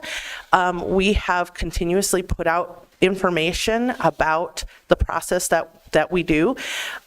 We are dealing with very private information from voters. It is unlike Election Day. Election Day, they have very limited information which they receive from the recorder's office. It is not a full-blown voter record, and often these early voting sites are utilized as an extension of our office, where we may be talking about private information and personal identifying information from the voter that they wish to maintain private. Madam Chair, I just conclude by saying if elections can accommodate this situation, certainly the recorder's office could. And I'd like to point out, too, that not allowing observers just leads to a lot of mistrust. And maybe this is one way we could overcome that mistrust. Thank you, Madam Chair. Thank you. I appreciate the policy. I think that it's a very, can be very intimidating for people to just have someone standing in the room staring at you. I've gone out to voting sites where the design is to intimidate. The design is to stand outside right over the threshold and sort of, scream at people when they're coming up. And I just don't think that that's a healthy environment. I appreciate the extra information that people are coming to these emergency voting sites because there is an issue. They haven't received a ballot. They need to give more information. And I think that the reason is totally understandable. So with that, we have a motion and a second. All in favor say aye. Aye. Opposed? Item passes unanimously. Thank you. All right. Our next time certain item isn't until 11. And so we can go back to the agenda. We're item number 9, the Flood Control District Board. This is Tucson Clean and Beautiful to provide Adopt a Wash program and the contract amount of $60,000. It's increased from 40 to 60. Is that correct? They've done so much. Our office has participated in at least 2 of these cleanups, but the work that they're doing is pretty amazing. So I'll go ahead and move the item. Second. I have a motion, a second by Supervisor Hines. Discussion. All in favor say aye. Aye. Opposed? Item passes unanimously. Now we'll go to the consent calendar. I'll go ahead and move adoption of the consent calendar. Second. Have a motion, a second by Supervisor Hines. Discussion. Yeah, Supervisor Lee. Yes, I'd like to pull item number 1 to discuss. Okay. Did you want to vote on the rest of it and vote on this separately? Yes. Okay. So I'll go ahead and amend my motion and to include all of the items on the consent calendar except for item number 1. Is that okay, Supervisor Hines? All right. I have a motion and a second for all on the consent calendar except 1. All those in favor say aye. Aye. Opposed? Item passes unanimously. Supervisor Lee. Thank you, Madam Chair. Yes, I just want to talk a little bit about this Outdoor Lighting Code Committee. That's a joint committee between Pima County and the City of Tucson, and they're going through right now a review to revise the code. And we all understand that this is an incredible dark sky community and that we have top-notch astronomy throughout right here in our backyard. But I do want to also say that we have 1 million people that live in our surrounding area, and I think it is up to the county and the city to make sure that it's a balanced approach for the lighting committee. So you've got to balance the need for the dark sky with the fact that you've got 1 million people. So I would like to ask Administrator Lesher if she can work with the city of Tucson to add Mr. Zimmerman. His name is Alex Zimmerman, and he's a principal electrical engineer for Zona Technical Engineering, as the electrical engineer representative to serve on this joint committee. Mr. Zimmerman was recommended by Mr. Conrad, and Mr. Conrad is the expert in outdoor lighting who actually worked with the city of Tucson to with their own lighting change over to LED. And so he's very respected in the area. And I asked him for a suggestion for the vacancy for electrical engineer, and he gave me Alex Zimmerman. But the city of Tucson needs to vote on him.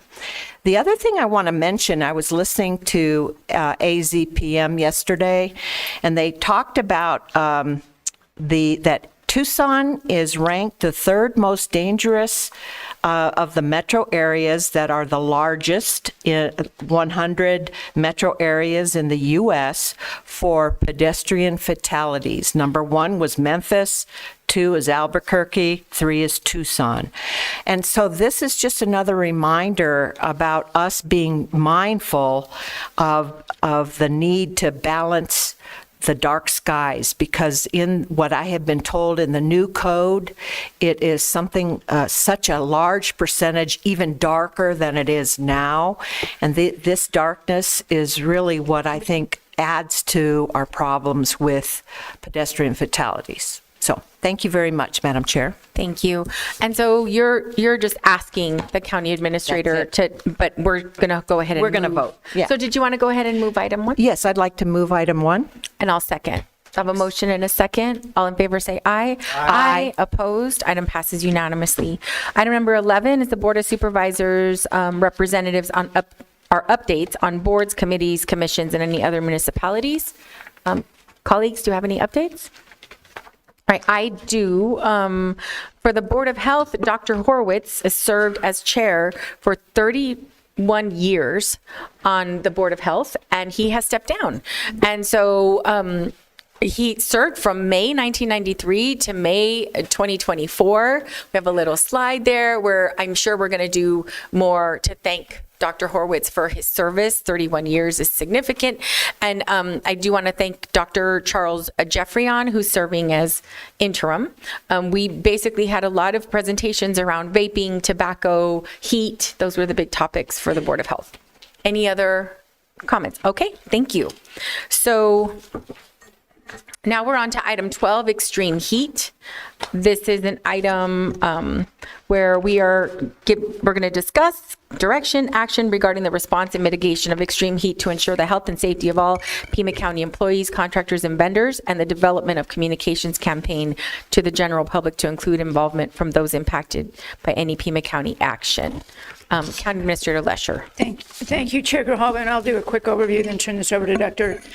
Garcia, as the Health Department has been a lead on it. But what you have before you today is a document that is the result of significant research of working with business groups, having focus groups with the community, with labor unions, with our employees, talking with our directors about what we can do better out in the field, doing a crosswalk with existing administrative procedures to make sure that we are appropriately modifying to recognize issues with the heat.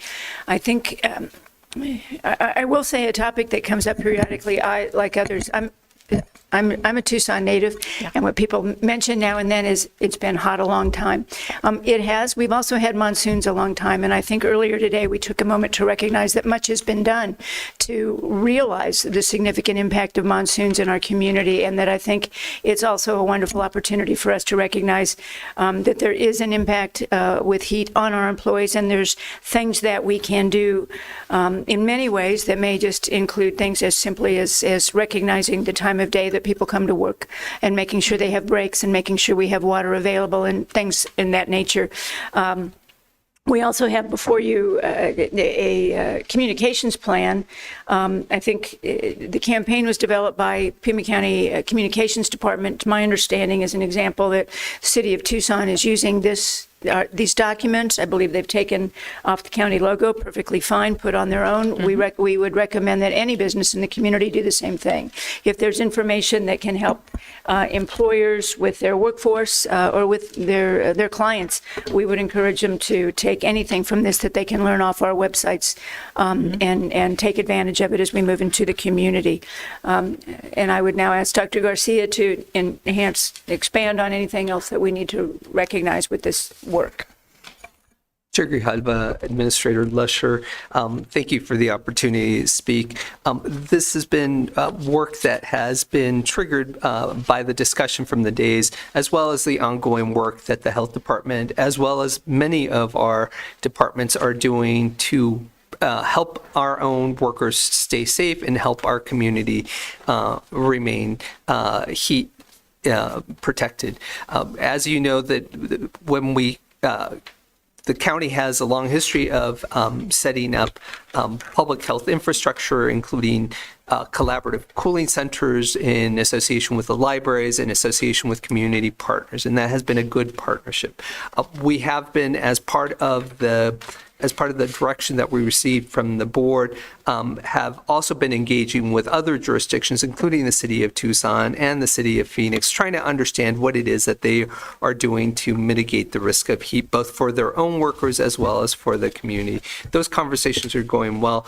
The heat workforce protection document that you have for your review really is about what we do with our own employees and how we try to set the standard for ourselves before we start going out to other employers and other community partners, was trying to keep our house in order.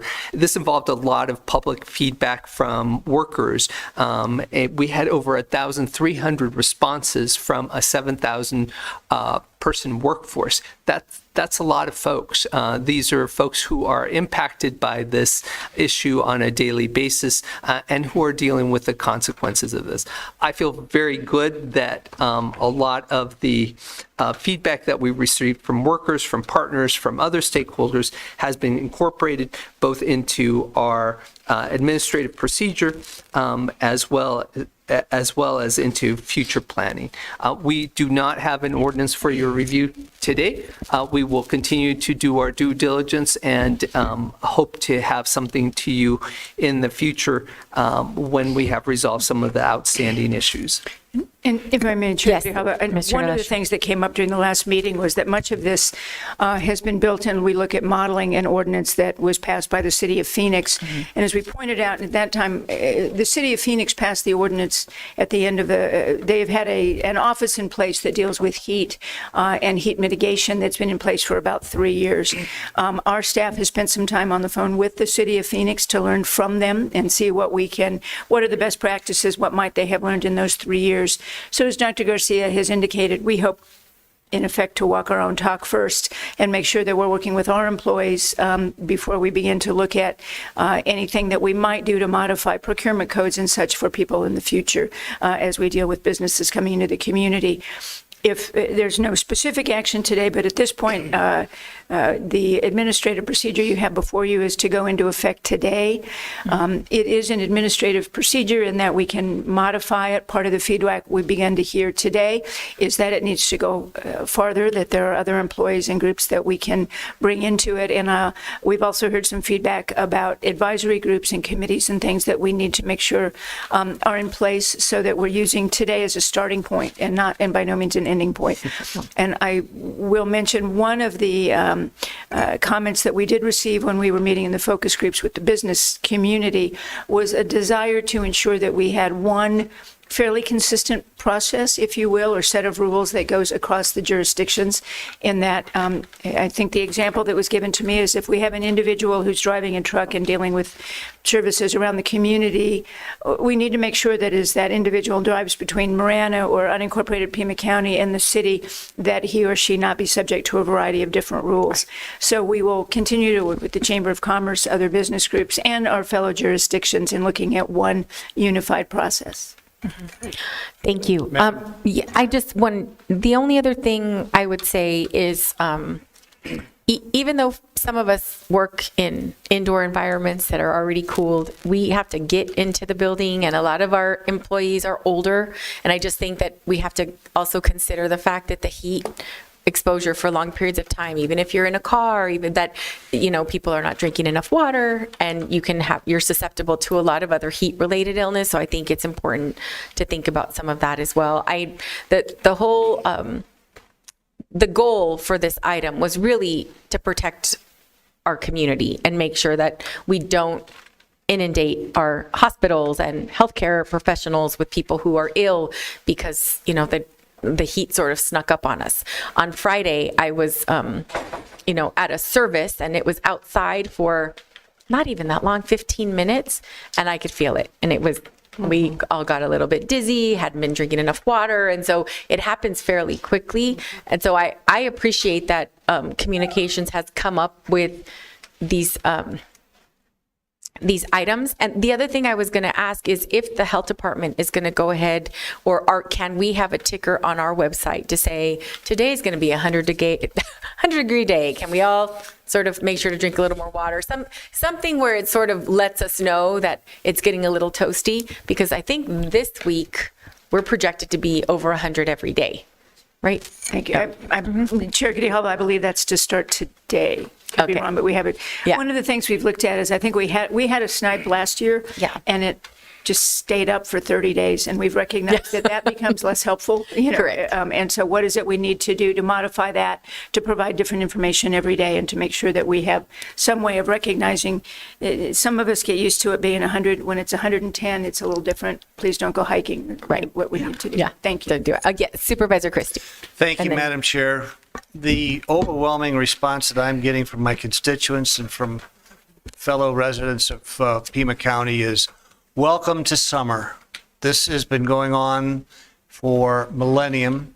I'm shocked and surprised that Pima County, at this stage of the game, doesn't have some sort of policies or regulations with its own employees to make sure that they are protected. It would seem pretty hard-hearted for Pima County employees not to have some sort of facilitation to work in heat. And this is how it works in Pima County. We start with our employees by installing and inserting regulations and mandates about heat-related situations as far as employment practices. Then it goes to those contractors and suppliers and their employees who do business with Pima County. They're going to have requirements and more mandates and more regulations burdening them in order to do business with Pima County. And then the third thing is, once that's installed, Pima County goes out, just like it did with COVID, and mandate it to all employers and all businesses to insist and insert more regulations on private businesses and mom and pop stores here in Pima County. And this is something that happens every single year. And any responsible employer in Pima County recognizes that there are heat issues and heat threats that could hurt their employees and could hurt the productivity of their mission, be it asphalting, be it construction, be it roofing, or any outdoor enterprise. All of you, all of my colleagues, I know received the Tucson Asphalt heat emphasis policy by Tucson Asphalt.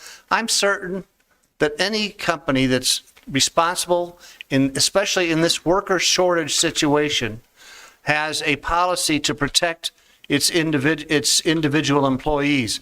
We do not need more regulations on business and on suppliers to have a whole series of insertions and burdensome regulations. Also, there's a thing that's known as OSHA. This seems it's redundant with OSHA. I had a business and I had to deal with OSHA all the time.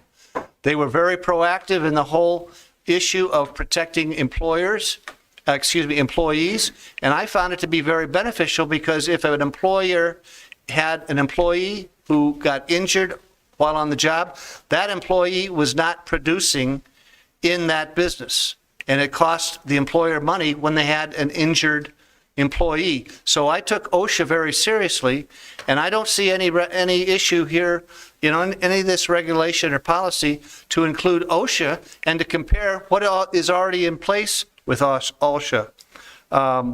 Secondly, and third at this point, we've heard of worrying about whistleblowers, workers being retaliated against if they should make any kind of a statement that heat mandates weren't being implemented by their director or their supervisor. I think we're opening up not only the county and procurement issues, but to the general business population, an opportunity for lawsuits where employees can readily and easily, perhaps frivolously, enact lawsuits against their employer. This is just, I think, a lawyer situation waiting to happen. So it works on both sides. And finally, the items that I'm most concerned with in this particular issue is the county administrator's memorandum and background materials were not properly posted in time. According to the clerk, they weren't posted until 1 p.m. yesterday, and that's not in accordance with the proper posting procedures, and therefore, with all of this voluminous ideas of regulations and mandates and future burdensome policies that are being placed on so many, that it is going to require more time to discern what was presented, to sift through all of the nuances, and to recognize that there are issues here that need to be addressed before it can be enacted. So, Madam Chair, with that, I am making a motion that we continue this until the second meeting in July to allow for a proper posting of the county administrator's memorandum and background information, and an allowance for the public. They don't even know it's there. How can we ask them to find it and then go through all of the pages of this thing without a proper time to do it, and allow them to be able to sift through all these informations, and that it be properly posted in the name of transparency and in the name of open meeting laws. Thank you. Supervisor Hines, did you want to respond to Mr. Thank you very much, Chair Cadell. There is nothing before the board today for action. This is everything before you today is informational only. The only thing that is to go into effect today is the administrative procedure that goes out under the county administrator's signature. We have begun to present information. I will apologize that it did not get out earlier. This is to begin a review process. We have asked for no action other than we've indicated that we will begin to look at, we're doing a crosswalk with other rules. We're looking at OSHA. We're looking at what other businesses are doing, and that we plan to be returning to the board at a future date with if there would be any action needed by the board to either look at ordinances or things of that nature. But I apologize for it being late, but there is no specific action required by the board today. Well, excuse me for misunderstanding, because according to the agenda item, it says discussion, direction, action. So I was prepared to have action today. Chair Grijalva? Yes. I do have a motion on the floor from Supervisor Christie. Do I have a second? Motion dies for lack of a I second. demand a recount. Supervisor Hines. Oh, yeah, thank you. So we've talked about this several times, and I think it's important to be doing this.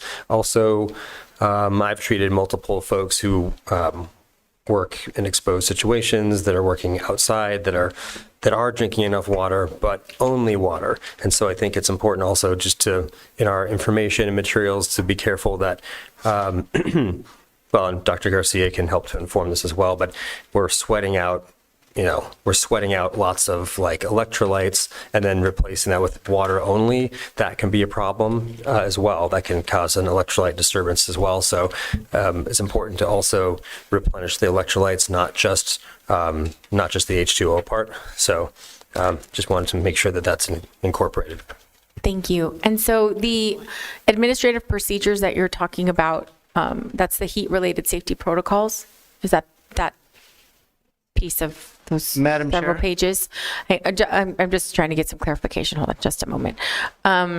Okay, I just want to make sure that if we can summarize whatever changes or additions, because we do have an edited version, the administrative procedures, the vehicle one, but this one with heat related, is this a new policy? It's a new policy, so we don't have any redlined. Okay, great. Thank you.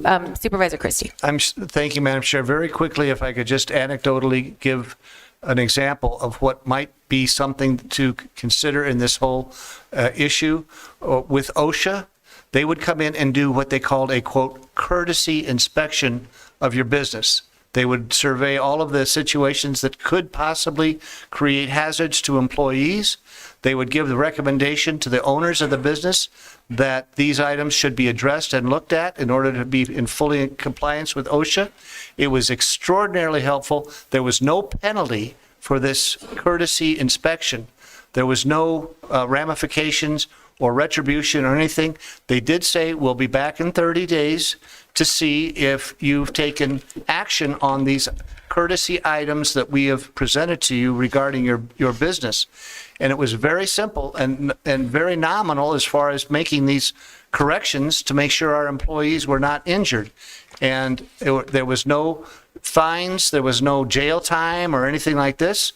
And it gave, I think, the employer a whole new awareness of potential hazards to their employees. But there was nothing that had any kind of retribution to it or any kind of penalty. And I would suggest if we're going to do that, we do this in the manner of OSHA in a courtesy type of situation, and let the businesses self-police themselves with no county regulations. Yeah. Any other comments? I do think it's important for us to implement the administrative regulations, and I know that this is the first time that a lot of us are looking at the details of it, and so if there's any suggestions or any additions, anything like that, we can send that to your attention or Dr. Garcia. Okay. I just want to make sure that we understand that regulations are not something that are voted on by the board, something that can be done administratively, and any additions or changes can happen that way.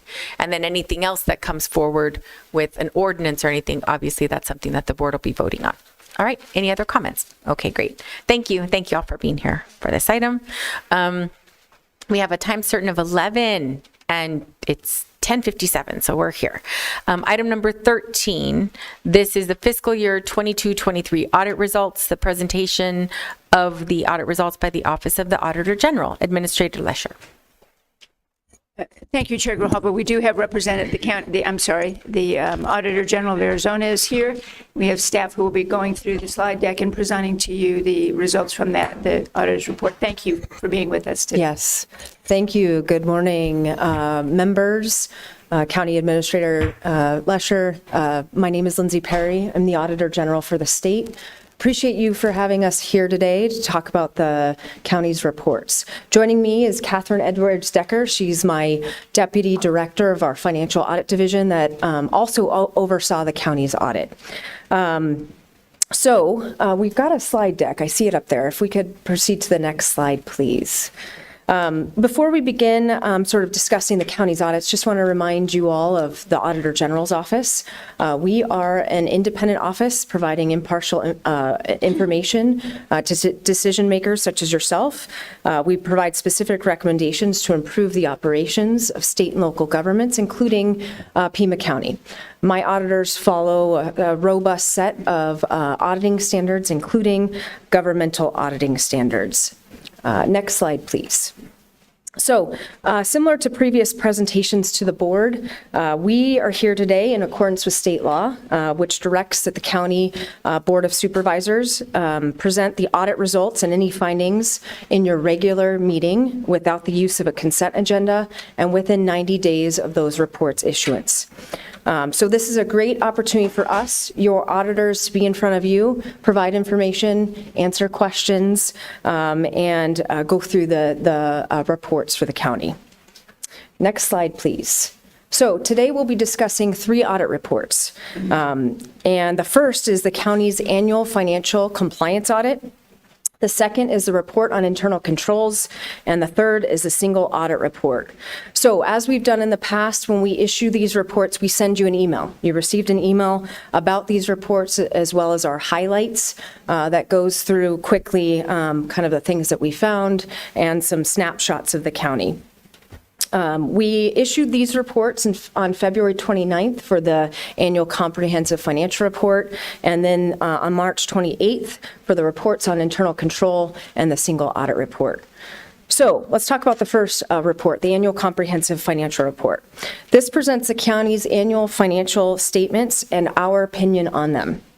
The financial statements were really the objective of the audit is to obtain reasonable assurance about whether the financial statements as a whole are free from material misstatement, either due to fraud or error, and issue a report that includes our opinions.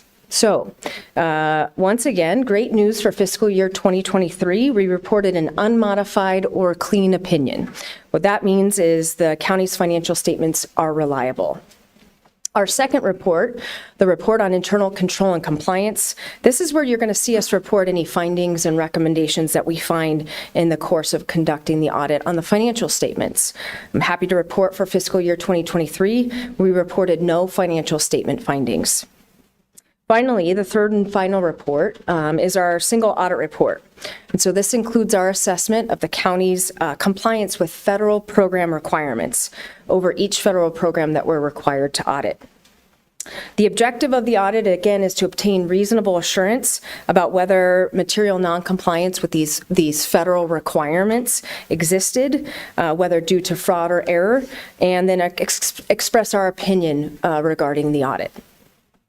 This report allows the federal government to understand if the county is spending federal monies appropriately and within the compliance standards. Federal law requires the county to issue the single audit report by March 31st of every year. And happy to report that the county submitted its report on time. And this helps the county continue to keep the flow of federal dollars coming to the county. We reported no single audit findings. Next slide, please. Because we know that these reports can be very detailed and complex, I mean, they're hundreds of pages, we also prepare the report highlights, which I mentioned earlier. It's a 2-page summary that you received along with the reports. The highlights includes the county's largest primary revenue sources, so it gives you kind of a key picture as to what those are doing over the last 10 years, as well as 10 years worth of expenditure information. In those reports, if we have any findings or recommendations, you'll see a summary of those as well. So I'd like to turn it over to Catherine, who's going to walk through some of the financial highlights covering a 5-year period.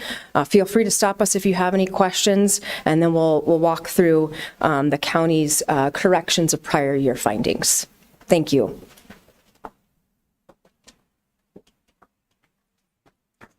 Good morning, members of the board, Ms. Lesher. My name is Catherine Edwards-Decker.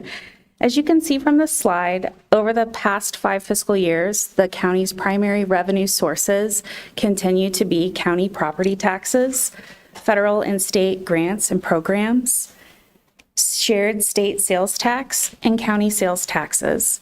You can see over For 3 of the 4 revenues, they are consistently increasing over time, with exception to the federal and state grants programs.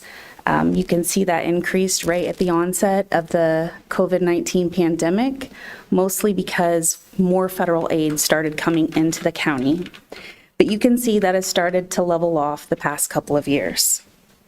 Next slide, please. As you can see from this graph, this is the primary expenses over the past 5 years, and the 4 primary expense functions for the county continue to be general government, public safety, highways and streets, and health and welfare. General government expenses increased $51.5 million from fiscal year 22 to fiscal year 23, mostly because of increased personnel costs and COVID-19 federal spending for general government purposes. You can also see that the county's public safety expenses increased $20 million, of which $5 million was from a state-funded hiring and retention incentive pay. Health and welfare expenses have fluctuated over the past few years. And this year, highways and streets expenses decreased by $17.8 million as the county completed many large road repair and maintenance projects in fiscal year 22 as compared to fiscal year 23. Overall, total county expenses increased by $118.4 million from fiscal year 22 to fiscal year 23. Next slide, please. This graph highlights the 5-year trend of county's revenues and expenses. The revenues, which are shown in light blue, have exceeded the expenses shown in dark blue over the past 5 years. As you can see from the bar line, which is the county's net position, also referred to as reserves, has considerably been higher than its current revenues or expenses. Most importantly, the county's overall net position increased by $37.3 million in fiscal year 2023. Total net position for the county was nearly $2.5 billion. It is important to note that not all of the net position balance is spendable, as nearly $2.5 billion is invested in capital assets. An additional $280.3 million is for restricted purposes, which leaves a negative unrestricted balance of $282.4 million. This is primarily attributed to the county's net pension liability, which is $538 million for fiscal year 23. Next slide, please. Finally, I would like to highlight the county's federal expenditures presented each year in the county's single audit report. As you can see from the table, the 4 largest federal agencies that the county receives and spends money from is the U.S. Department of Treasury, Department of Health and Human Services, Department of Labor, and Department of Homeland Security. You can see a substantial increase in federal expenditures in fiscal year 2023. Primarily due to COVID-19 pandemic monies that the county received and spent from the Department of Treasury. Specifically, the Emergency Rental Assistance Program expenditures were $39.9 million in fiscal year 23, which represented a $19.2 million increase from the previous year. The Department of Homeland Security expenditures also increased by nearly $17.1 million from fiscal year 22, and that is primarily associated with increased expenditures for the Emergency Food, Shelter, and National Board Program. Also, in fiscal year 2023, you can see that Health and Human Services federal expenditures decreased by $11 million because of decreased funding and expenditures relating to COVID-19 pandemic relief programs. Next slide, please. As we mentioned earlier, we did not have any findings for our fiscal year 23 reports. However, I wanted to note that in the prior fiscal year, we had 2 financial statement findings and 1 federal compliance finding. Our auditing standards require that we follow up on the status of these findings until they are fully corrected. The first financial statement finding was related to deficiencies noted in the prior county administrator's retirement and return to work procedures. This finding has been fully corrected through the implementation of new policies and procedures. The second financial statement finding was related to the procurement department's lack of control verification over vendor information changes. This finding has been partially corrected as the county has disabled the feature where the issue originally occurred and is working towards implementing a new financial system that management anticipates will fully correct the issue. As reported in the county's response in the back of our report, county management expects to have those new controls in place once the system goes live. The federal compliance finding was related to subrecipient monitoring for the Emergency Food and Shelter National Board Program. This finding has also been partially corrected as the county has corrected the immediate issue relating to the sub-award that we noted in our report last year. However, the county is still implementing a comprehensive system to improve subrecipient monitoring controls, and management estimates that that issue will be resolved later this summer. Next slide. This completes our presentation of the county's fiscal year 2023 audit reports. I want to thank Chair Grijalva, members of the board, Ms. Lesher, for having us here today to report the status of our fiscal year 2023 audits. I would also like to thank the county staff for their cooperation during the audits. We've always had a positive professional relationship with management and staff, so thank you for that. Are there any questions that we can answer? Thank you. Supervisor Lee and then Supervisor Christie. Thank you, Supervisor Grijalva. Perhaps this could be answered by Administrator Lesher, but the partially corrected procurement and subrecipient monitoring, will the new EARP system fully ameliorate that issue? Sorry, Chair Grijalva, Supervisor Lee, yes. The ERP system, that's why we're waiting with it partially activated. We know when the new procurement system goes into place, we are anticipating July 1. They will be fully, then we will be fully compliant. And the same is true, the subrecipient concern we had related to a contract with the city of Tucson, related to some of our EFSP funding, and we believe that that contract shifts again on July 1. I'm happy to come back and report to the board exactly where we are on both of those, but we assume that they will be done. Perhaps we could work with, if you don't mind, the Auditor General's office, and if we can check both those boxes, we will report back.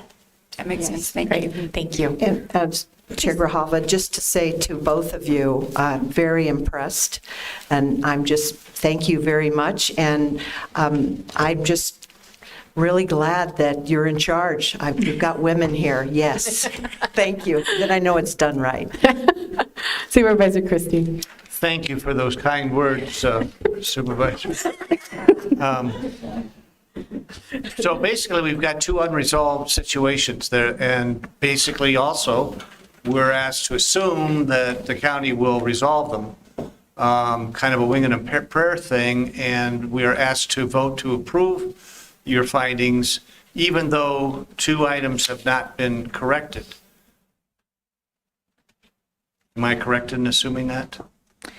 Yes, two findings have not been corrected, and our fiscal year 24 audit report, we will follow up on those findings and be back to present whether they were fully corrected or if they remain in partially corrected status. And just to quote the county administrator, Madam Chair, she did state we assume they will be corrected in the near future.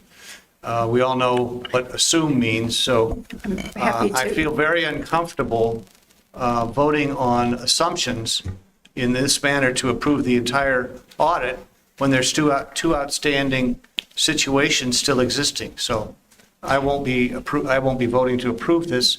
When it comes back to the board, and when it's reported back to the board that they have been corrected, that, I believe, is the time to vote to approve the audit. Thank you, Madam Chair. Administrator Lesher, and then I'll turn. If I would turn first to the Auditor General, if there's comments about the fact that this is an audit related to the last year, and I believe what I heard is there's no findings. But I would turn to Ms. Moulton to see if there's any additional information related to the two partially completed items. Chair Grijalva, supervisors, as part of the ERP implementation, we took into consideration the two findings from the Auditor General in fiscal year 22 and made sure that the systems that we purchased and are implementing will resolve those technical issues that we had. We are planning to go live July 1st. I would be happy to come back to the board and report probably the first meeting or the second meeting in August. We will have gone through 6 weeks at that point. We should be able to tell you with complete certainty that whatever issues were identified in the existing system have been corrected and do no longer exist. Thank you. Did you have something to add? Madam Chair, thank you. Supervisor Christie, understand your concerns. We'll be embarking on the new audit in the next few months. I mean, we've already started it, but certainly we'll have a better idea of the county's movement towards correcting those. We're not able to present publicly information that we haven't released yet in a report, but happy to brief you in an executive session if that would be helpful in the interim. But I understand your concerns about today. So certainly happy to offer that. I appreciate Thank you, that, Supervisor Christie. that offer. Thank you, Madam Chair. But I don't know, I'm just a old car dealer, and all I know is if I got audited by the IRS, and they said, you still owe some money on these items, and I said, okay, go ahead and approve my returns, and I'll get the payment to you. We assume we'll get the payment to you. I have a little difficulty with that, and I hope you can understand. Thank you, Madam Chair. Thank you. I mean, I do think that it's not uncommon to have findings, and I appreciate that we're monitoring once we have the resolution to it, once it's addressed. But that's not a finding from this fiscal year, correct? It's the what was 20? Madam Chair, yes, that's correct. It's from the prior fiscal year. We're required to follow up, and we'll continue to follow up. We're not going to go away. Right. Sorry, county, you're going to be annoyed with us for forever. But that's the value that we provide. We provide continued follow-up, the county's perspective, that's in our report, and also when the county believes that it will implement, and then we're going to need a period of time to see that they've implemented to come back and review. Sure. Yeah. And then once that's been resolved, we would appreciate a memo or a presentation to say, yes, those issues have been resolved, so we can publicly have this sort of same conversation once the issues are corrected, which we hope will happen with the implementation of these new systems. Yeah. Any other questions? All right. And then this is an item, okay, so this is an information item. Oh, and I thought we were doing... And then we do this. Okay, great. Sorry. I thought it was discussion on 13 and then move to 14. So 13, thank you so much for coming down. We appreciate it. So I'll go ahead and move approval of the fiscal year 22-23 audit results. Second. Have a motion, a second by Supervisor Hines. Any discussion? All in favor say aye. Aye. Opposed? Opposed. Item passes with 3-1 with Supervisor Christie voting no. Now we're on 14, certification of compliance with Arizona revised statutes. Administrator Lesher? Chair Grijalva, this is simply a certification of compliance with the, related to the Arizona revised statutes. Once the audit is accepted, it includes language that states that we have demonstrated compliance with a section that prohibits employers from requiring employees to engage in or use monies in training, orientation, therapy, et cetera, related to judgment or a variety of very specific language. This is simply saying now that the audit's approved, this affirms compliance with that action. Yeah, I have an issue with, this is one of those riders that the legislature is adding on to a bunch of different ARS codes. Basically, anti-diversity, equity, inclusion sort of conversation. I don't think our legislature should be putting these kind of riders on what is really a very basic approval of a certification. What's the pleasure of the board?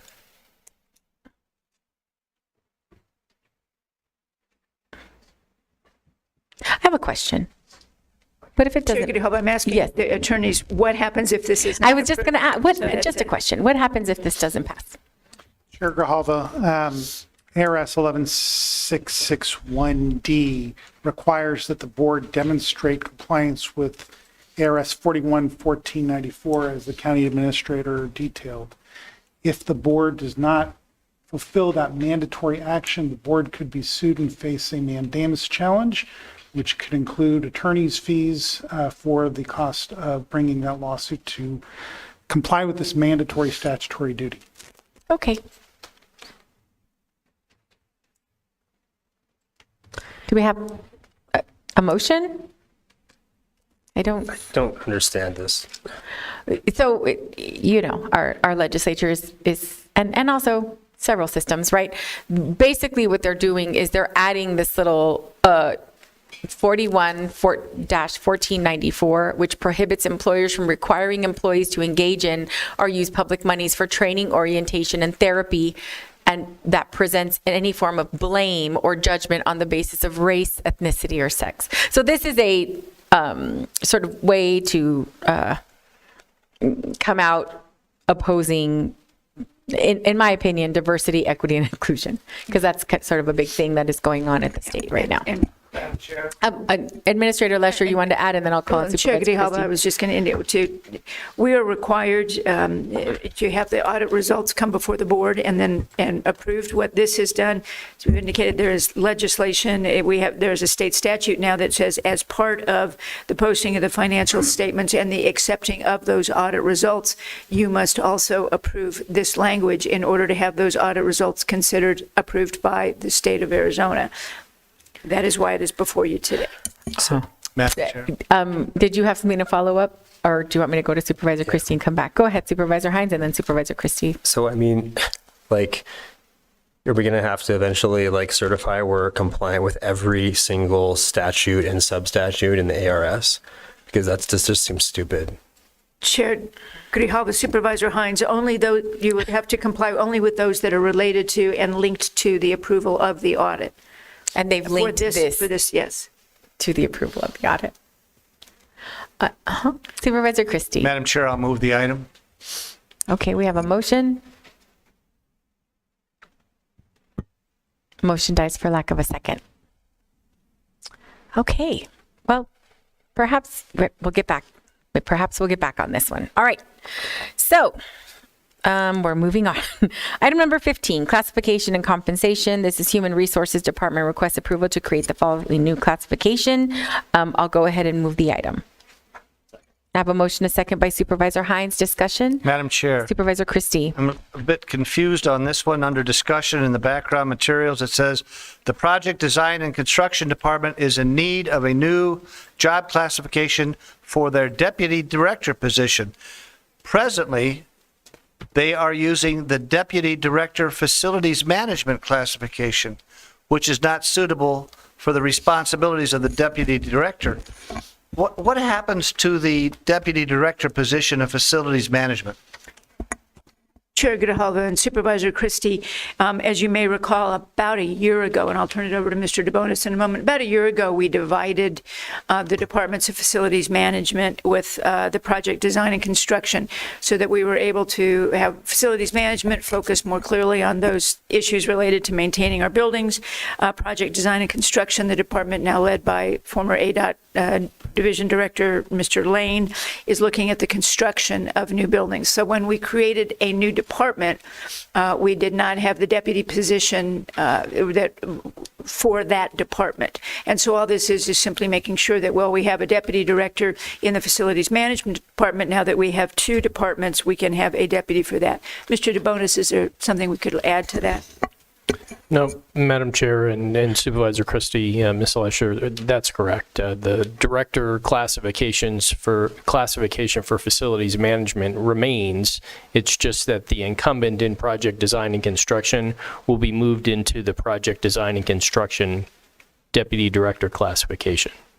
Madam Chair, so we're hiring somebody at facilities management, a deputy director, after that deputy director has been moved over to the new department, but we're hiring somebody to fill in that blank at her salary level of up to $176,000. Is that correct? So, Madam Chair and Supervisor Christie, there currently is a vacancy in facilities management for a deputy director. So that position exists and is not filled.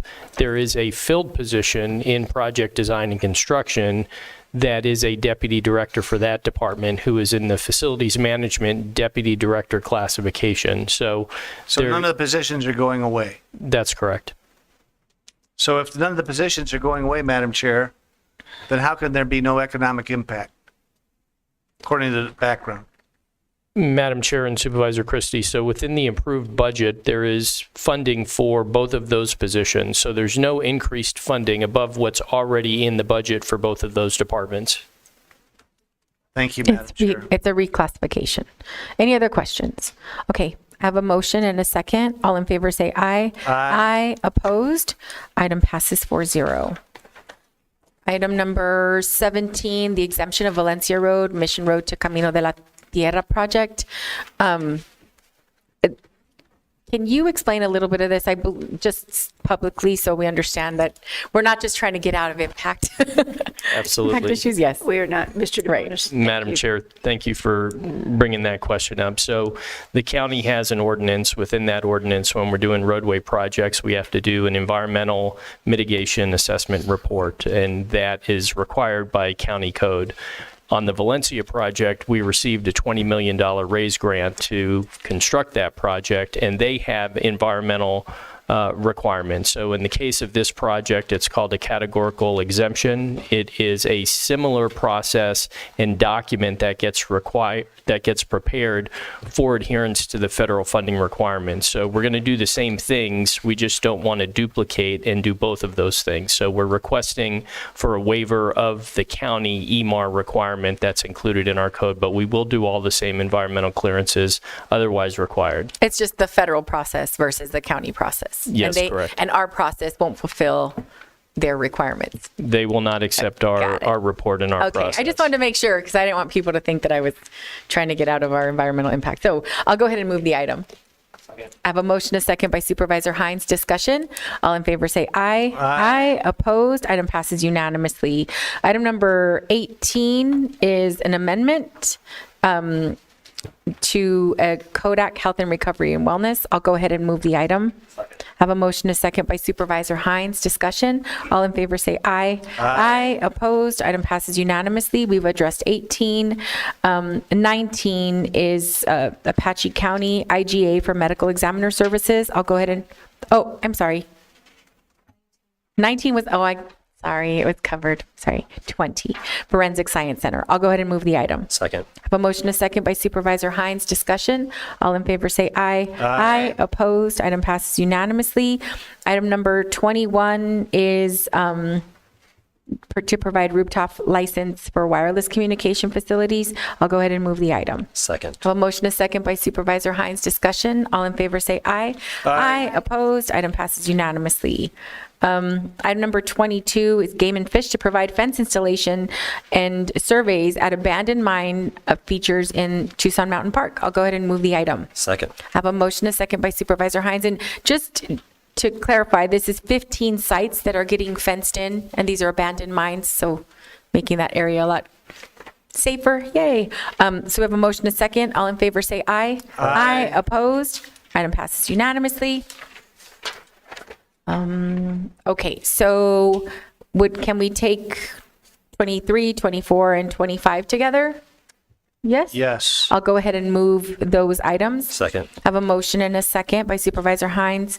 Discussion, all in favor say aye. Aye. Opposed, item passes unanimously. I apologize, we do have somebody here for hearings, and I just, as soon as I looked up, I'm like, oh my gosh. So if we could indulge, skipping quickly to item number 40, these are hearings. So 40 through 46, is anyone here speaking in opposition to these items? Okay.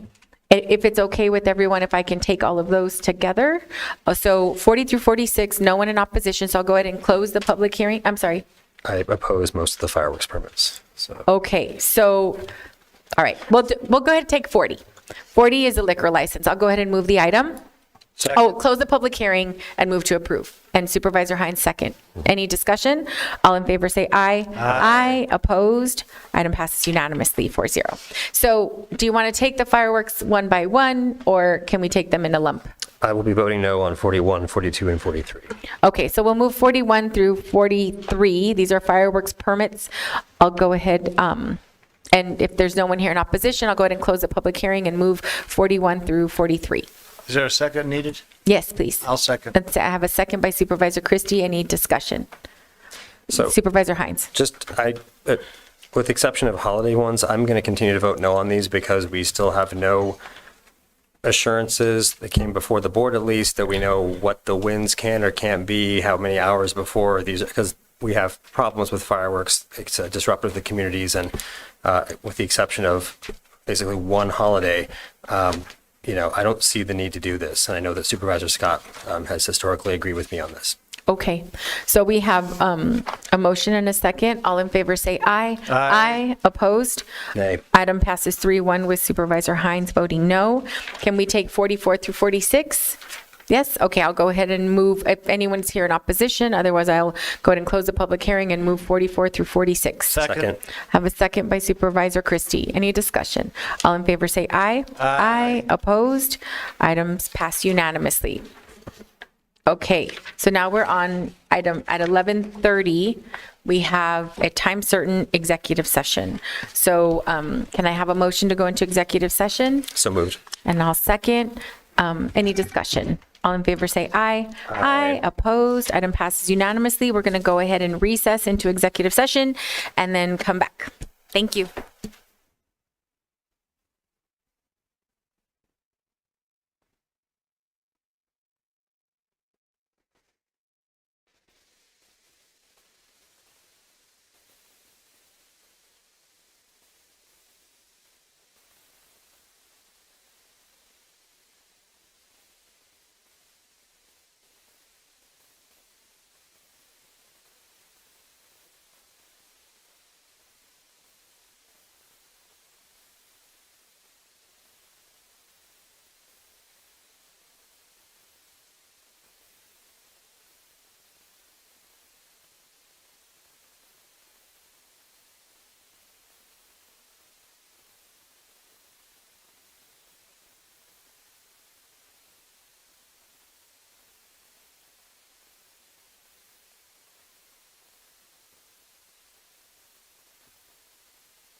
Okay, thank you. We're back in session. We'll go ahead and move to item number 1 on the addendum, and I'll move to proceed as discussed in executive session. Have a second by Supervisor Hines. Discussion. All in favor say aye. Aye. Opposed. Item passes unanimously. Now we're back on the regular agenda. Item number 26 is a purchase to provide mobile medical vehicle. I'll go ahead and move the item. Have a motion and a second by Supervisor Hines. Discussion. Madam Chair. Supervisor Christie.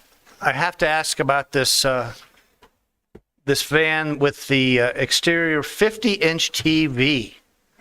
That sounds quite exotic, but specifically my interest is shortly after I took office, my first term, Pima County decided to close down the health center in Green Valley. And we've heard a lot of issues with the Green Valley Hospital closure, and many of the folks in the area feel that they don't have adequate medical care. And then, of course, we have the opposite feeling that they're going to be subjected to pressure to take the COVID vaccine. So my question on this issue is COVID and all of the related vaccinations and shots, are those the only things that are going to be offered on this this device or this bus or this motorhome? Madam Chair. Administrator Lesher, Dr. Garcia. Garcia, thank you. Thank you, Chair Grijalva, Administrator Lesher, Mr. Christie, Supervisor Christie. So to be clear, the Health Department has operated 4 mobile medical units. These mobile medical units provide a range of services. They don't all provide the same thing. Some of them provide Title X, family planning, contraception, STI screening. Some of them provide oral health and dental exams for children. Some of them provide vaccinations. And this particular van is actually going to be one of the ones that is more flexible, where we can do more things. Part of the reason we needed this new mobile is because our other ones are so darn old that they are no longer reliable.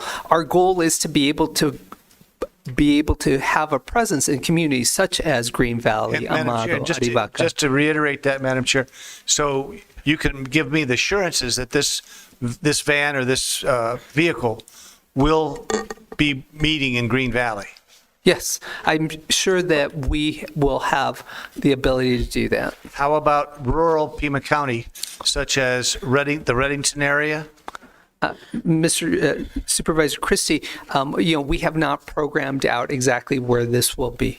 But yes, the whole point for these vehicles is to be able to extend our services to parts of the county, whether geographically or within the bounds of any particular jurisdiction, wherever people still need stuff. Yeah. And Madam Chair, one final question.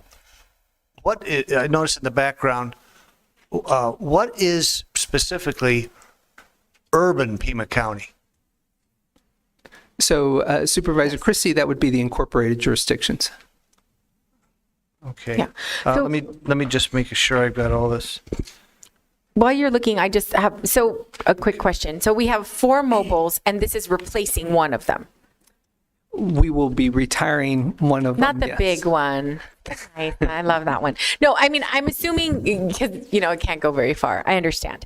But I've seen the health department at a lot of different community events, at Juneteenth. I mean, so these mobile clinics provide a lot of services, and they do provide, the flu shots, they provide blood pressure checks. I mean, so it's comprehensive. So what is always frustrating to me is when I hear people sort of take out one piece of the services that are being offered, when these are pretty comprehensive services. Depending on what the event is, they're very flexible. And so I very much appreciate the access that these mobile units allow our health department to go out into areas that are really underserved and don't have access, like Green Valley. But I just want to make sure that we say that services will be provided, that it might not be this specific, because we don't know. We're not in charge of the organizing of the schedule of these mobile units. Supervisor Hines. I mean, in a lot of clinics these days, Monitors are used for, telemedicine type stuff, or sometimes family members can't be present, but you could get them in on a Zoom or that kind of thing. So the way medicine is going, this is something that is incorporated into lots of brick and mortar clinics as well. So I don't see this as a problem in any way. And it's, in fact, it would be a problem if it was absent. Yeah. Any Supervisor Lee. Thank you, Chair Grijalva. What I'd like to say is that in a community like Ajo, there is a community health center called Desert Sonata, but they're 8 to 5, Monday through Friday. You get there at 5:01 and you're out of luck. So I would really love to see perhaps Administrator Lesher and Dr. Garcia, you can start exploring ways that we can serve that community. And I know it's tough. It's, almost 3 hours away. Providing services there that we have here, it's just very difficult. But I would love to see things such as the mobile clinic open and go into Ajo and serving that community there. And at some point, it would be wonderful to have after 5 services. Anyway. Thank you. Any other questions? All right, I have a motion and a second. All in favor say aye. Aye. Opposed? Item passes unanimously. Can we take items 27 Madam Chair. through 34? I do have a question on 27, but after that, yeah. Okay, let's go with 27 then. This is an amendment, number 5, to provide risk management and information services. I'll go ahead and move the item. Second. Have a motion, a second by Supervisor Hines. Supervisor Christie. Thank you, Madam Chair. I'm just trying to get clarity on this. Origami was supposed to be done as a contractor in 2022. Then we gave them more money and more contract extensions. Are they going away, or are they part of the ERP? And are they part of the ERP because of ERP's delay coming online? Chair Grijalva and Supervisor Christie, I'm afraid I do not know the answer to that. I believe that they are to go away. I believe that this is one last contract amendment period. The question I don't know is whether the services that will be provided by this company, which is more data assistance as it deals with some of our lease properties for the risk management perspective, I don't believe that it is to be covered by the new ERP as part of that service, but I simply don't know.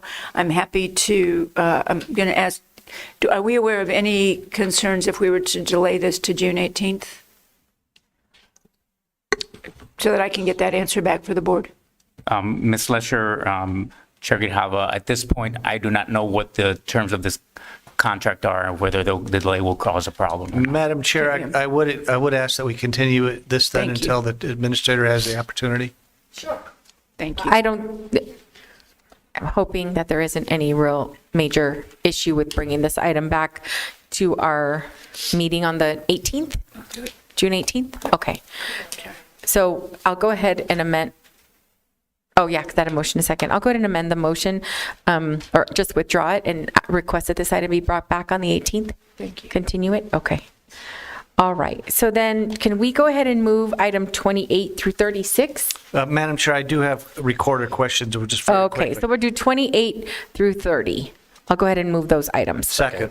Have a motion and a second by Supervisor Christie. Any discussion? All in favor say aye. Aye. Opposed? Item passes unanimously. Can we block out 31 through 34? Okay, I'll go ahead and move approval of 31 through 34. Second. Have a motion and a second by Supervisor Hines. Discussion? Supervisor Christie. Thank you, Madam Chair. Just very quickly, it's interesting, all of these are no cost, and they're provided by the recorder to these jurisdictions. Elections receives revenue from these same jurisdictions. Why doesn't the recorder? Administrator Lesher. Chair Grijalva and Supervisor Christie, I believe that this is consistent with what has always occurred, and I'm turning to the county attorneys. I believe it's covered as part of that tax. Chair Grijalva, Supervisor Thank Christie, you. these amendments are to do with the change of the date of the primary election. And so there's no cost for these particular amendments. All that we're doing is changing the date for the primary election due to the change in state law. It was August 6th and now it's July 30th. Exactly. Okay, thank you, Madam All Chair. right, so we have a motion and a second. All in favor say aye. Aye. Opposed? Item passes unanimously. Item 35, 36, 37? Yes? You want 37 or no? 38. Right, so we can include 37. Okay. Yes? Right, so 35, 36, and 37. I'll go ahead and move approval of those. Second. Have a motion, a second by Supervisor Hines. Discussion. All in favor say aye. Aye. Opposed? Item passes unanimously. And now we're on 39. This is to provide healthcare consultation to Early Child Development and Health Board. First things first. I'll go ahead and move the item. Second. Have a motion, a second by Supervisor Hines. Discussion. All in favor say aye. Aye. Opposed? This is 39. Is it unanimous? Yes? Okay. All right. Item passes 4-0. All right. Item number 47. This is a hearing code text amendment, ordinance number 2024-8. This is amending our ordinance related to county government administration. And this is to authorize our county administrator to pursue claims of up to $100,000. Second. It's in board policy, so now this is just putting it into code, or is that correct? I'm sorry, Mr. Jerkowitz. Chair Grijalva, this would be providing explicit authorization to the county administrator to pursue claims on behalf of the county. Okay, all right. Up to 100,000. Up to Up to 100,000. Okay, I'll go ahead and move the item, and Supervisor, oh, I'm sorry. Anyone here to speak in opposition? I'll go ahead and close the public hearing and move the item. Supervisor Hines seconded. Any discussion? Madam Chair. Supervisor Christie. I'm just a little confused again on this. The board of, in the background, the Board of Supervisors has had the sole legal authority to pursue and settle claims on behalf of the county. The Board of Supervisors previously delegated legal authority to the county administrator to settle claims against the county that are valued up to $100,000. When did the Board of Supervisors delegate legal authority to settle claims up to $100,000, and why are we doing this now? It seems to be a replication of what's already existing. That's what I was asking. Supervisor, or Mr. Jerkowitz. Chair Grijalva, Supervisor Christie, in the Pima County Code, the board has delegated settlement authority of claims against the county at various tiers up to $100,000. The last amendment was a couple years ago that raised it from $50,000 to $100,000. Otherwise, every single claim settlement would have to come to the Board of Supervisors. This is the reverse of that claims that are brought by the county against individuals that owe the county money, this would give the county administrator parallel authority to pursue claims up to $100,000. So we're not bringing every single action that we want to be authorized on behalf of the county to the Board of Supervisors. And Madam Chair, is there any specific reason why we're bringing this to the board now? It's just never been explicitly stated anywhere, so every claim that would have to be brought by the county would have to be brought to the Board of Supervisors. Okay, thank you. Okay, so we have a motion and a second. Any discussion? All in favor say aye. Aye. Aye. Opposed? Item passes unanimously. Now we're on the addendum. Sitting as the Board of Supervisors, item number 2 is the Campbell Avenue Trailhead. This is discussion, direction, action regarding the staff decision to close the public access to the Campbell Avenue Trailhead and removal of associated parking spaces. This is an item brought forward by Supervisor Christie. Thank you, Madam Chair. I just want to read what a constituent emailed me. As an avid hiker, I was very dismayed to find out that the Director of Natural Resources, Victor Pereira, made a recent decision to close the existing Campbell Avenue trailhead and remove the parking spaces for that trailhead. I understand this was done in violation of the existing county trail access plan and with no discussion or input from stakeholders such as Southern Arizona Hiking Club or Pima Trail Association, as well as without the approval of the Board of Supervisors. I believe this decision needs to be reconsidered. So it really boils down to not to the justification by the director to close the trailhead and the parking spot, but basically if the Board of Supervisors action to create this trailhead it has had to take action to create this trailhead in the first place. How can staff act without Board of Supervisors direction to close one?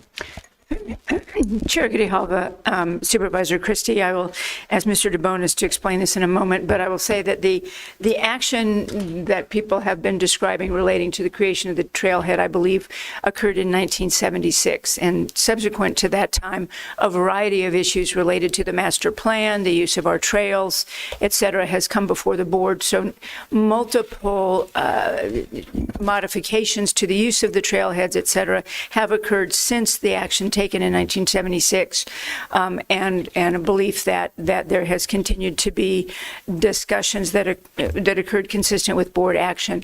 And Mr. DeBonis can walk through those lists. What we have discussed is the fact that I do believe that our takeaway from this is that we can do a much better job in public participation and in outreach and in making sure that people are aware of those decisions that are being made. And we have already begun discussions to look through how that occurred. But why it occurred and how it is consistent with board policy has been consistent with action taken since 76. Mr. DeBonis, if you'd like to elaborate. Madam Chair and Supervisor Christie, as Ms. Lesher indicated, there's a series of plans that have been adopted over decades by the county, particularly the Board of Supervisors. Those plans are living documents, so master plans. So for example, in the last 5 years, we've expanded trails by over 75 miles. And so those actions don't come back in front of the board. We're doing a dive into those various documents to look at the implementing provisions of them to make sure that nothing was done inappropriately, other than what Ms. Lesher indicated, the lack or need for greater public engagement in that process. So I envision that we'll have a report back to the Board of Supervisors through the county administrator that gives the history of the various iterations of adoption of plans and then the authorities that are contained within the plan, both from a department operating standpoint and then anything that might surface and require action by the Board of Supervisors.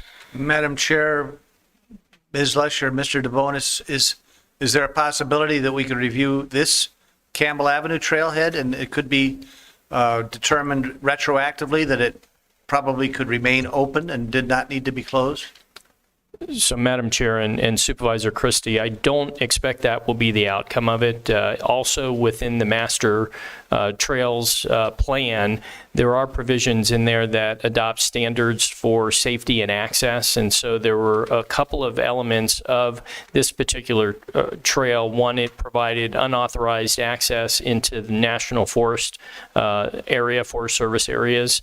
And then two, the topographical features of the trail do not meet our standards and could not be made to meet the standards because of the steep change in elevation that exists along that trail. So there were some legitimate factors that warranted the removal of the trail from our trail system. So we'll outline that for the board as well as we come back with additional information.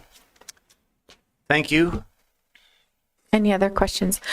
We received a memo about this because we also received calls in our office from constituents that were upset. And I just think that I understand all the reasons for the closure. I do think that we could have done a better job of doing outreach to the community, since it is something that the county supported and had parking spots for one day to it just be gone was, very unnerving to a lot of people. So, all right. Item number 3 is affordable dwelling insurance in wildfire-prone areas. And this is an item brought forward by Supervisor Christie. Thank you, Madam Chair. First of all, I'm excited that you were able to ask the Department of Insurance and Finance head to come before the board at the next meeting.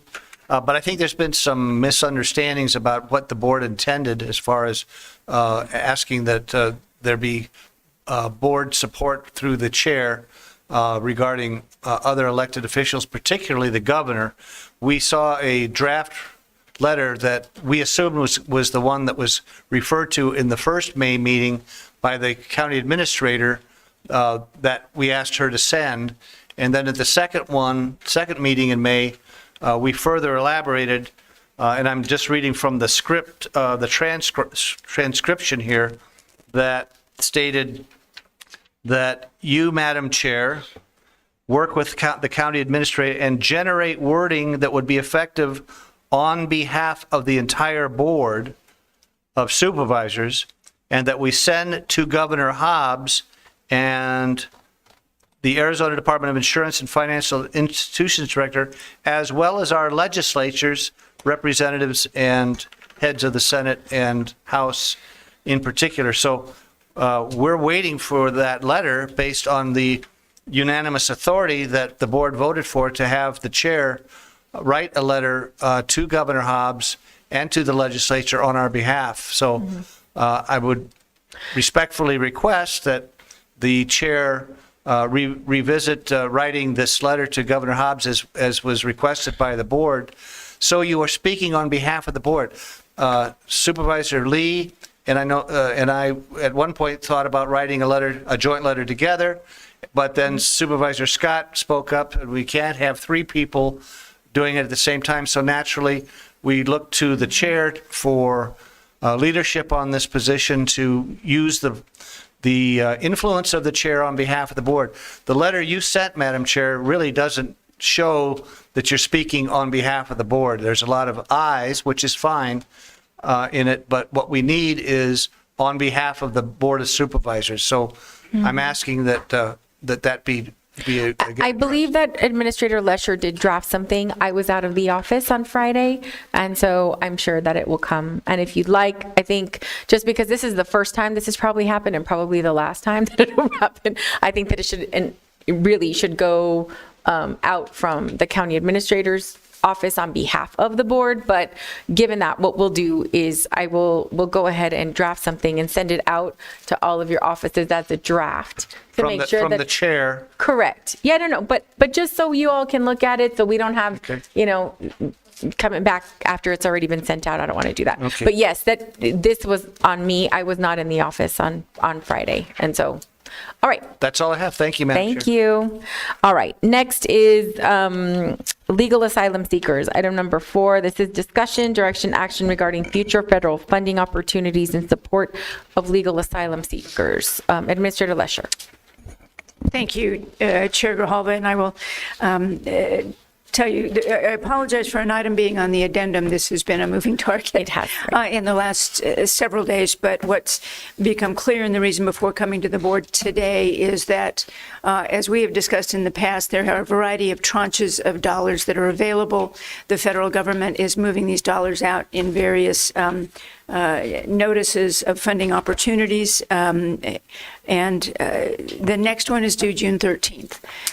What we have been looking at here is the fact that over the last period of years, and in the memo that we got out, and again, apologies late yesterday, we have received about $98 million since 2019 to run this program. As we mentioned, and we've walked through the timeline before, we thought we had funding to get through March of this year. We were able to receive from the next tranche of funding about $21.7 million that we believe will enable us. Currently, we project to get through the end of the fiscal year. I'm sorry, I beg your pardon, the end of the calendar year. We're looking through December 31st of this year. An asterisk on that is I think we all know that at some point today, it is our understanding there will be an executive order from President Biden that may impact the border.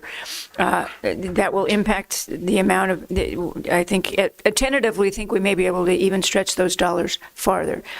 The question we've got and what has come up is that when you look at the final tranche of dollars, it's anticipated to be $340 million nationwide.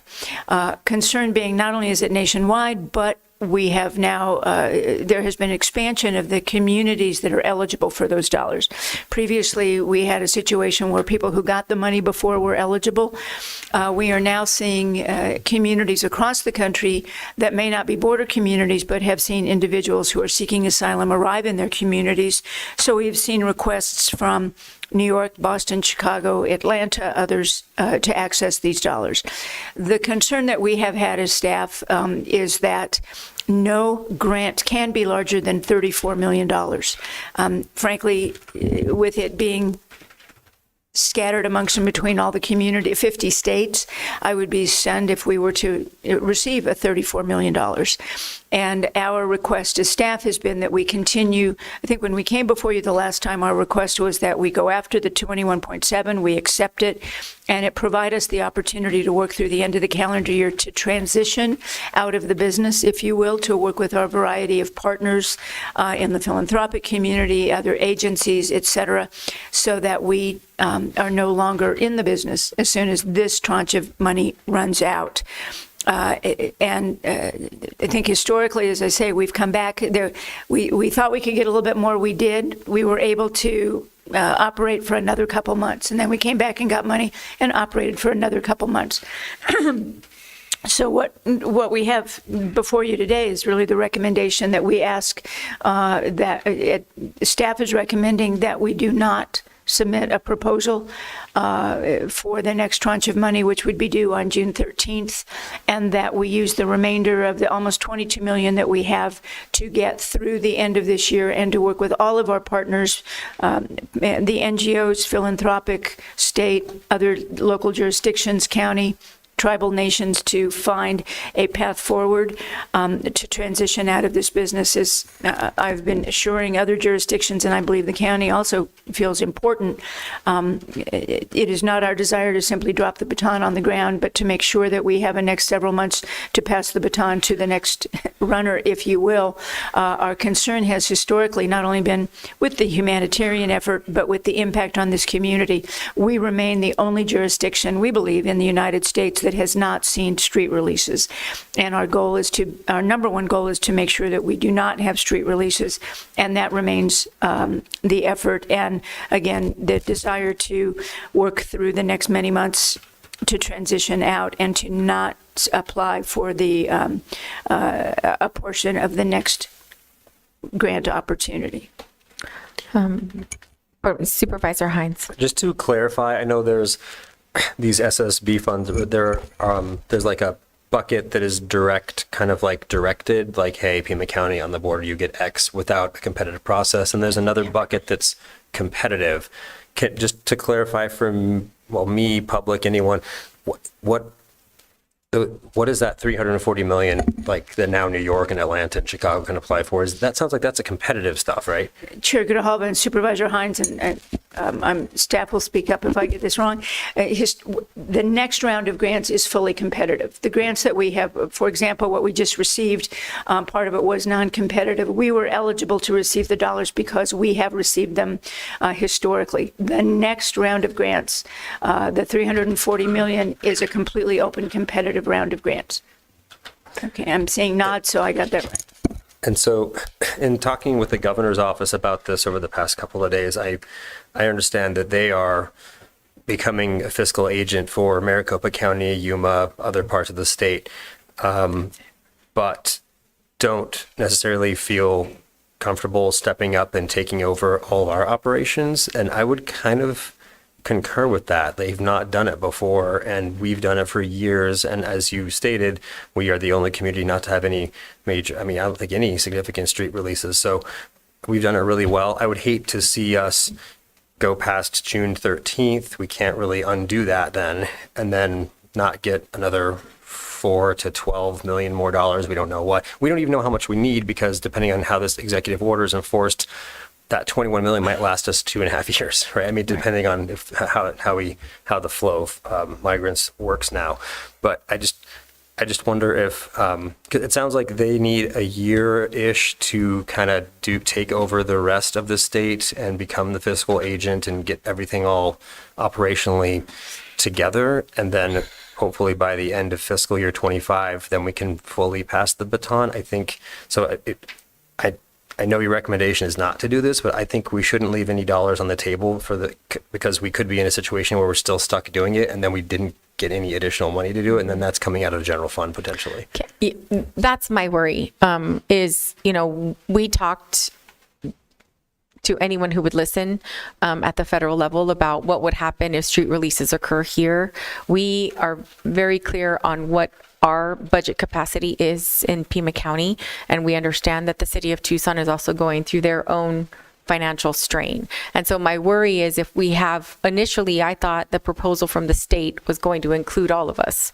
So now we know that that's not the case, and it's really only Maricopa and Yuma.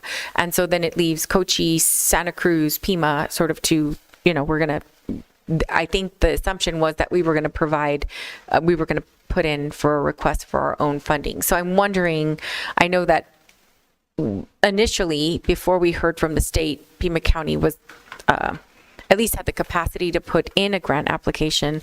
I'm wondering if we could put in that application, what if we have the capacity within our staff, and then if we are awarded funds, we can make the decision then based on what the landscape is, whether we accept the funds or not. I'm just wondering if that's something that we could explore. Chair Grijalva, up until recently, we had been moving forward as if we would be going after this grant because we weren't completely aware of what the dollars might be and what the capacity might be. And we actually were doing that. We then began to work with the state to help them write their grant. I know that representatives of the governor's office have contacted all of you. We've not benefited from all those conversations, so perhaps there's additional information that we could glean. I'll tell you, the conversation we have had is one that I think you are all having, which is it worth it to apply? And if we don't get it, say no. Or if we get it, say no, have the options. Or do we go ahead and apply and at least keep an option open down the road? Our concern has been that it is, as we've said at this board at the dais many times, we continue to wind down and ramp up and wind down and ramp up. And that what we have said recently is that we're moving towards a process of ramping down at the end of these dollars. As I think you know, we are in the process of finding new vendors. We've had changes coming in within, the primary vendor that we've had. What that might look like is not clear to us. However, if the question is it possible for us to submit the grant? Yes. Madam Chair. Thank you. Supervisor Christie and then Supervisor Hines. It just seems to me if we're trying to get out of the business of sheltering asylum seekers, wonder where that came from, that why are we prolonging the inevitable? It seems like we're going to be accepting a grant only to not accept a grant in the near future. Why don't we just cut the pain right now and not pursue any grants? And please also explain to me what is the awful consequences of street releases? After all, these folks are only here to see a better life, and aren't they the innocent, hardworking folks that are coming over? Are they? Is everybody scared of them? What's the big hair on fire about street releases? And why don't we just cut it off now? Okay. Administrator Lesher, and then I'll... Chair Grijalva, I think, and Supervisor Christie, the concern we've had with street release is that the numbers of individuals that we have had released by Customs and Border Patrol to our facilities fluctuates greatly. We have seen 1,100, 1,300 individuals a day. As we've mentioned previously, the average period of time here is about 72 hours. And as you know, we have families, we have children. Our concern has been that Customs and Border Protection has identified the Greyhound bus station as the location. So whether people are